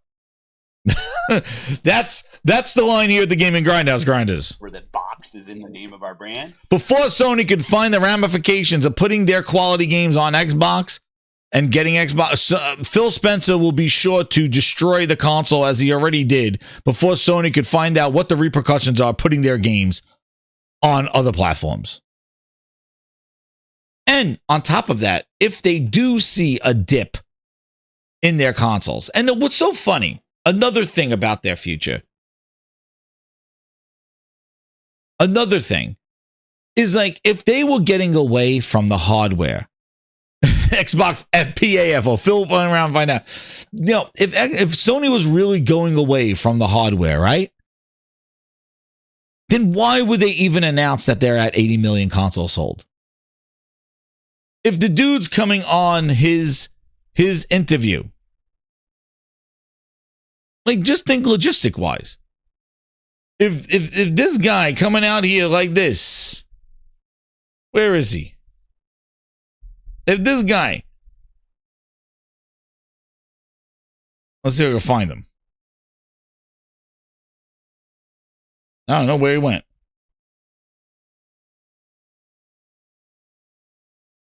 There he is. Investment in Bandai Namco, as you point. Somebody dubbed him over. Creation, we believe that both the stability and predictability of our earnings are increasing. Regarding your question, while it may not be directly related to this particular information update, as I just mentioned, music publishing as well as the acquisition of music catalogs. And in the film sector, it's the acquisition of Crunchyroll, for example.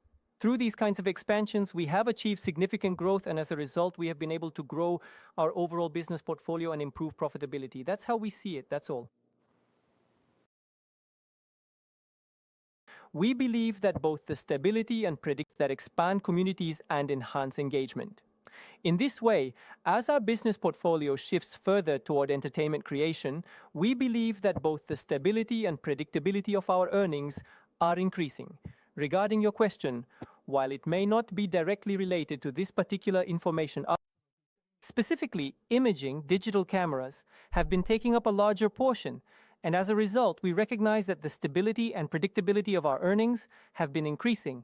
In this context, our revenue too, for example, in the music business, has benefited from music streaming. For instance, we acquired EMI Music Publishing and have been expanding our music catalog. Also, as I mentioned in today's speech, in the game business, for example, we are shifting away from a hardware-centric business model. We are increasingly seeing more platform businesses that expand communities and enhance engagement.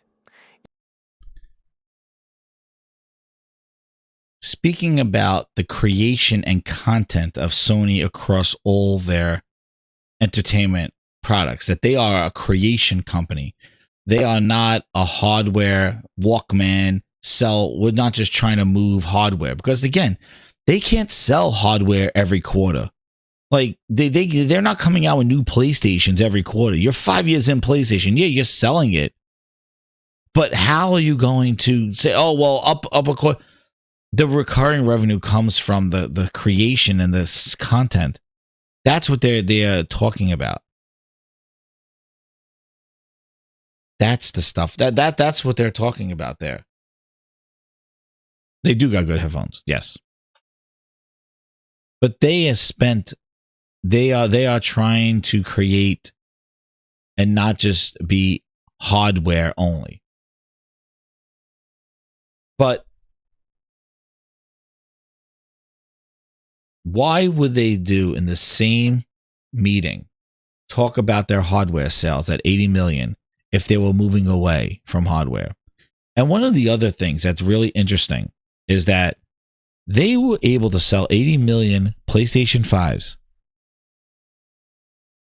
Because all these people saying they're getting out of the hardware business, they don't care about the console. They're trying to do the same. They are trying to create the same effect because misery loves company that Xbox did, and they're trying to make PlayStation feel like they did how Xbox abandoned them. And PlayStation may do the same, but may. The thing is if you look at what they're doing, they didn't stop talking about hardware. They didn't not make a PS5 Pro. They didn't not make more hardware and headphones and in PlayStation Portal. And the PlayStation sold 80 million, 2 million away from the PlayStation 4 at the same time. And you're talking about chip shortages. The first year and a half, you couldn't even get a PlayStation 5. It was crazy. You couldn't even get it. $1,000 consoles. And they managed to get within 2 million away, and not even GTA 6 out yet, which will probably make it either surpass or equal where PlayStation 4 is at. And that is selling more expensive hardware, selling more devices, and also they put out a Pro as well. And they move that hardware. So tell me that they are not, they're moving away to more software and platform agnostic and putting their games on other platforms because they need it. What? They're spreading their IP. That's what they're doing. Because if they didn't care about hardware and well, shift to MAUs and this and stuff, then don't talk about how many consoles you sold then, Sony. Why the fuck you talking about how many consoles you sold when you're like, MAUs are the more important thing? Well, are you going to stop talking about console sales? Because you posted that shit. You talked about the pros and all the hardware you're moving. And you're showing all the growth in hardware. So think about what you're saying when you go like, oh yeah, the consoles, they're done with the console. They're done with hardware. They're doing exactly. You're my number one customer. What Xbox did. No. Not right now. Maybe. So don't buy Yosu Yotai for a maybe. I'll play it. You could wait. And then when they show their next games coming out, and I'm all ready to play them, you could wait. Because you think you know the future because Xbox did it. I don't understand that logic.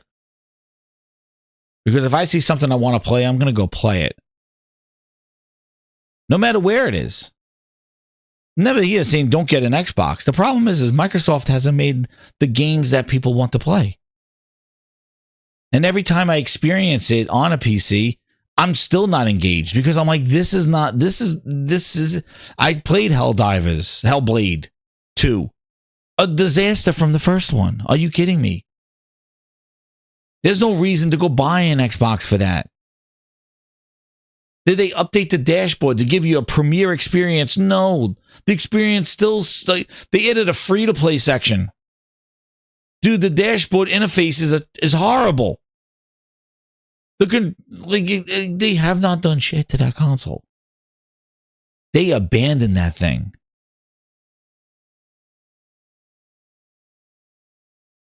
In lieu of Phil Spencer to fly out to China. But what is the future of PlayStation? What is the future of Xbox? Somebody asked in the chat. Warawana says the two. He goes, prediction on how long GTA takes to go to PC? Dude, I think a year. I think a year. Maybe longer. I don't know. I think a year. And I'm telling you, like, when I see Ghost of Yote and I see the new gameplay they just dropped, man, I want to play it. And that's it. But somebody wrote, like, do you think Xbox consoles will be gone? And I think the console of Xbox, the future of Xbox, is the app. Xbox is going to become part of PC. Which is crazy, is I just did a video, and this is where they have their problems. This is where their issues come across. I just did a video about Xbox PC, Xbox on PC, and just today,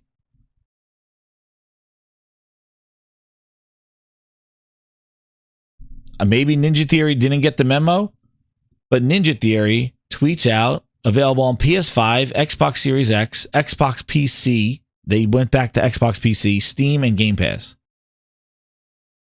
Maybe Ninja Theory didn't get the memo, but now they're back to using Xbox PC. Meanwhile, all the nomenclature, if you go back and look at the Xbox Wire, it's Xbox on PC. But Ninja Theory tweeted out Xbox PC. Let's see if they were corrected. Maybe they edited it. I don't know. Let's see. Did they fix it? Did they not? Let's just click on Ninja Theory and see. Probably not. Nope.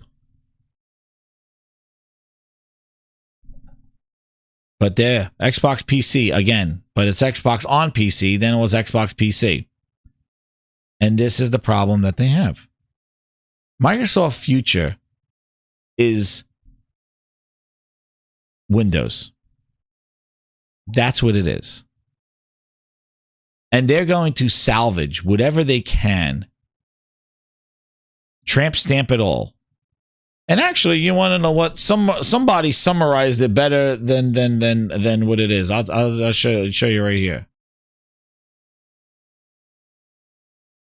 They summarize it right here because it was like, yep, exactly what they're doing. And it was the end segment of, right, where is it? Here it is. This guy says it right here. And consoles, those two are probably going to come out pretty close to one another. I'm curious, though, if, like, what I think there's a very good chance of happening is Magnus is the last console from Microsoft that comes out that really feels like a generation console. And after that, you just get Microsoft branded hardware going forward forever. And they don't really have a generational model to where this question almost becomes irrelevant. Like, what generation console are we on with Xbox? I'm curious if it feels like the last of like their actual consoles, or if it's the first of like the era of just them slapping their brand on a bunch of stuff and calling it an powered by Xbox or whatever they end up doing.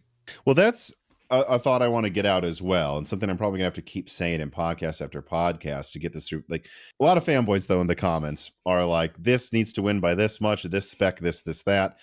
Xbox One and PS4 were direct competitors. I mean, come on. It was the exact same niche, trying to do the exact same thing. That's not how things are going to work now, people. So if you go in the comments and you're like, well, PlayStation is screwed or because of blah, blah, blah, that's like saying Nintendo is screwed because the Switch 2 is weaker than the handheld PS6. I mean, that's actually a better comparison, but they're kind of going in their own directions here. There's PlayStation that does this, Microsoft that does that, and Nintendo that does this. So like who has the most teraflops? Like these are not direct competitors anymore. They do compete directly in some ways, but it's not the exact same niche. So I think we need to stop talking about like winning a war now, because Microsoft lost the war and they're starting a new one. And it's just not the same war. And their war isn't against Sony. It's trying to beat all these mini PCs, make sure people buy games on Microsoft storefronts instead of Steam, getting Game Pass out there. They're over here doing an entirely different thing that in some ways will compete with Sony. But don't just come in here and be like, Xbox just announced a big game, Sony's screwed.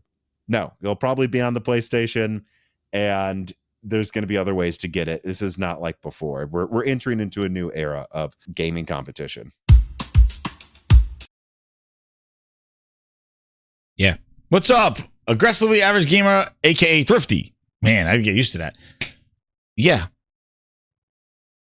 That's the thing. Like, they're doing their own thing. Microsoft's future is PC. Like I said, they are moving to Xbox as an app. And they got to compete with Steam, which I don't know. Dude, they're taking on an even bigger beast in uncharted territory. They are going to fight for storefronts. Because now the Xbox app, and they're going to try to use Game Pass as a lure to get people to use their front end as a way to kind of put them in front of Steam. So when you boot up a handheld, Steam doesn't boot up, but the Xbox app does. And maybe those that are not, in tune with what's going on will use the stuff in what's in front. And remember, they pulled the same shit with Internet Explorer. That's how they got sued, dude. Like, when Chrome and other web browsers were trying to be the search engines, when they had Windows Explorer, Internet Explorer pre-installed, and it booted up, and it was the first one in your face, and it kind of like the competition of the other browsers, like, yo, how am I supposed to do this when you own the operating system and you boot up Explorer and you're the first website in my face? How am I supposed to get success there? People got to go out of their way to look for me, and you are just putting it up front. And they're trying this approach with the Xbox PC app. Put that shit in front of Steam. Put that shit in front of Epic Store. Yeah, you could install Steam and put it in there if you want and put your games in there, but that's going to be an alternative approach. But if you just want to boot it up and be in our Xbox world and boot up your game and booting the Game Pass and buy from our store, well, we're right up front, in front. We boot up and we make sure the operating system is tuned to make sure our app shows up first. And then you load in. We will see how that works. But that's their plan. To put their Xbox app front and center to precede their competition. Will it work? Who the hell knows? It starts with the games. And that's the problem. That's the problem. The games are what people come for. And they don't have exclusivity. So it has to be like an incredible game that's offered for a low price in Game Pass. I don't know. But Sony's still touting that exclusivity line. And they're going to use that FOMO to drive what they want to do. And they're going to tailor that depending on how successful stuff is. If they see the console slowing down, then maybe their next big release, they may keep that and push that exclusivity. When the PlayStation 6 arrives, maybe they go, yo,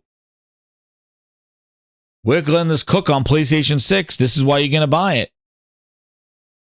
And as long as they keep that carrot, that FOMO there, and they show why this game was meant to be played on their device, first, better, best, full experience, full integration, optimized, running beautifully, performance mode, enhanced modes, using all the ray tracing, equivalent to that of a computer or device that costs $800, $500, $300 more than the device that you're getting. That's a pretty compelling argument, and that's what I think their plan is. And what he says their future is to keep that PS5 costly, to keep it in the realm of $500-$600 or wherever it's going to be, that it's not going to blow out the bank, but it's going to give you that price to performance is going to be great. Another fun fact is that this generation, the PS4 had a huge install base moving to the PS5. People may even skip out on the PS5 and jump right to the PS6. That's how good the PS4 was. When we came out of the PS3 generation to the PS4, that PS3 was dead. Those games died with the PS5. They weren't with the PS3. They weren't cross-gen games. They had to remaster all of them to run on a PS4. Hence why we played The Last of Us again. They are now coming to a part, and Phil was right. They lost the worst generation because the PS4 and the Xbox One is when people started building their PC86, their P86, their library. And now that library continues, the PS6, PS7. That library from the PS4 goes. That PS5 was a stalemate. The Xbox 360 was a stalemate. They managed to get backwards compatibility to try to change something, which they did a good job on. But now, does that backwards compatibility to 360 go to PC? They haven't said anything yet. Is it cloud? Is it not? Who knows? And that's another thing Microsoft is not really honest about. Where's your Xbox library go on this PC on Xbox? Nobody knows. They haven't said it yet. But people know that their PS5 and PS4 games are going to work on a PlayStation 6. Well, there's a guarantee right there. And that's a very powerful guarantee. So your 900 game, mine 890 games on PlayStation will go with me. I'm still trying to figure out what happened to my 300 games when I go Xbox on PC. So right there is a compelling argument between the two of them. And one can't get out of their own way. And we'll see how Sony approaches it. But again, Sony is riding a fine line. But I think a future of both of them doing different things, like if Xbox really embraces the PC world and makes the console experience on PC, a lot of big ifs, that is definitely a compelling offering. And it differentiates Xbox and PlayStation, where you could have both of them. A PC that's an Xbox and makes it a great, dude, we're living in the best of both worlds. The war is over, in the sense. The problem is that's a lot of ifs, and that's a lot of false promises that Microsoft is willing to make, and will they see that through? Given their history, they don't, and I think it's a glazing. That future sounds wonderful, but Microsoft has to put in a lot of energy, and I don't know if they're going to. So, we will find out about that. And that's right, Ms. Naz. Don't forget where you came from, Sony. Don't go out there glazing in the fields. But yeah, am I going to get a PlayStation 6? Well, I don't know. Have you seen one? I haven't seen one, so I don't know if I'm going to get a PlayStation 6. But when that time comes around, sell me on it. Like that, like it's so simple. People like, and the same thing happened with the PS5 Pro. People immediately want to dismiss it. Oh, no, I'm not buying it. Then all of a sudden, Xbox increased their price, and then the clowns went out there and bought it. My thing is use your two eyeballs. Don't listen to me. Don't listen to anybody on there telling you what to do. Use your eyes, use your research, and do what fits you. That's genuine grindhouse advice. Don't buy it. Don't do this. I'm not saying don't go buy an Xbox. Go ahead. There's no compelling reason for me to go at an Xbox. And I'll give you a bunch of reasons why. But that don't stop you from getting one. But everybody just wants, I'm not getting a PlayStation 6. I don't want one. I don't want one either. I haven't seen it. Sony will have to sell me a PlayStation 6. Yes, I have a library. That's a compelling way to move to the next generation. But is it something I need to go get immediately? Is it something that I need to go get day one?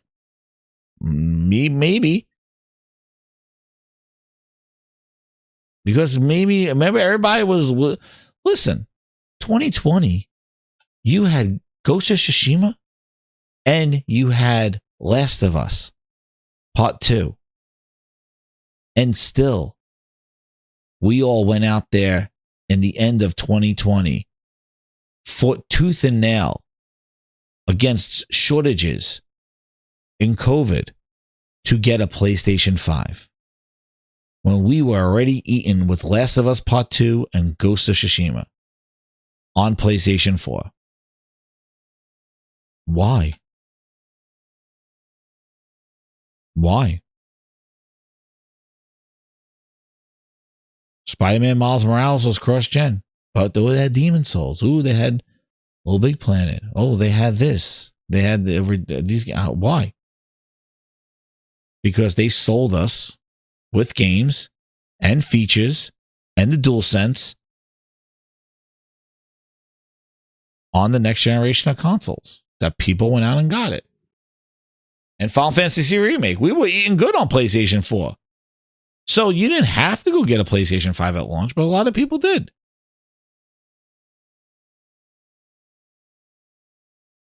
Because they sold it with the games. And they made the games with the experiences that took advantage of their hardware. If they do that again, then you go get a PlayStation 6. That's it. That's it. Right? Exactly. It was crazy that year, 2020. And then to think like, oh, the PlayStation 5 is hard. Dude. Craziness. And PlayStation 6, it's not coming out this year. It's not coming out next year. Maybe 2027.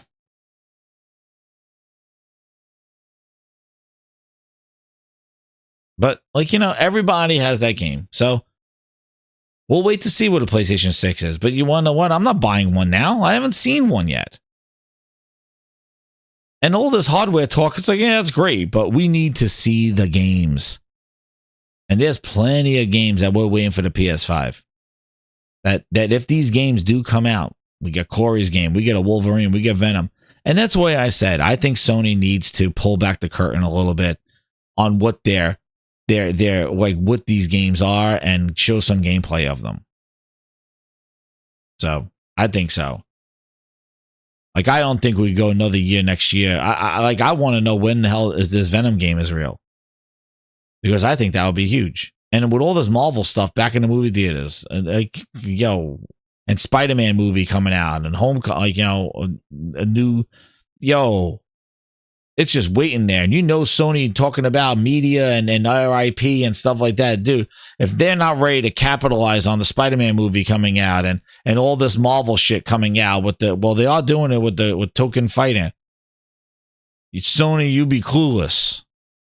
If you're not ready to cook with Wolverine and Wolverine reveals and Spider-Man game and a Venom game and token a DLC and all of this, yo, the new Avengers movie coming, yo, where are you? So I just think the ball's just getting started. And I'm telling you, Death Stranding, absolutely incredible. And I can see people that are not interested in going to wait. Fine, I don't care. But I'm not waiting. That FOMO is real, and the thing is that it works so well with the control, with the PC and with the controller and the price to performance that you get. So it is what it is, but everybody does what they want to do. But I'm telling you right now, we'll see. Hopefully Gamescom does do something.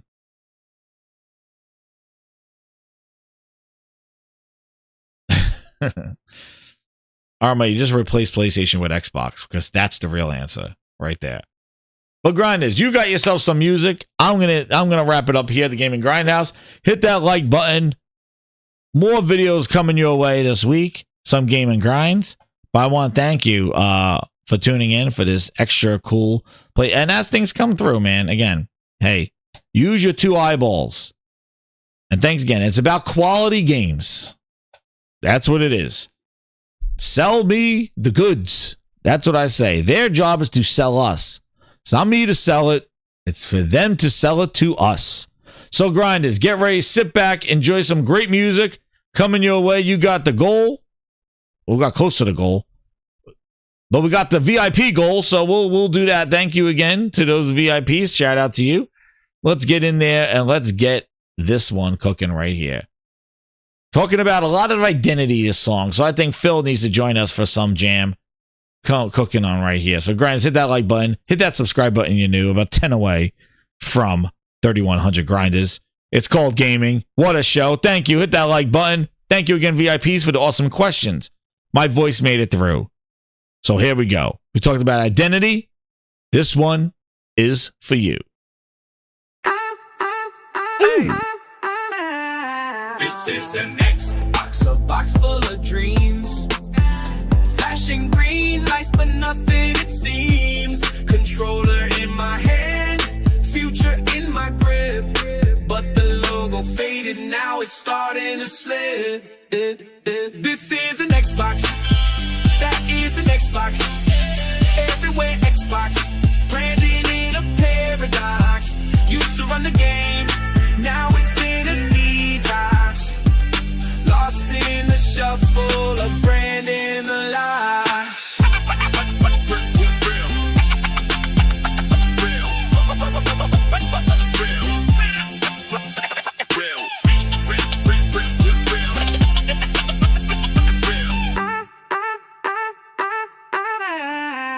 Halo on my mind, but the vibe ain't the same. Games on pause, yeah, who's to blame? Pixels in the wind, drifting off course. Legacy broken, lost all its force. This is an Xbox, that is an Xbox. Everywhere Xbox, branded in a paradox. Used to run the game, now it's in a detox. Lost in the shuffle of brand in the locks.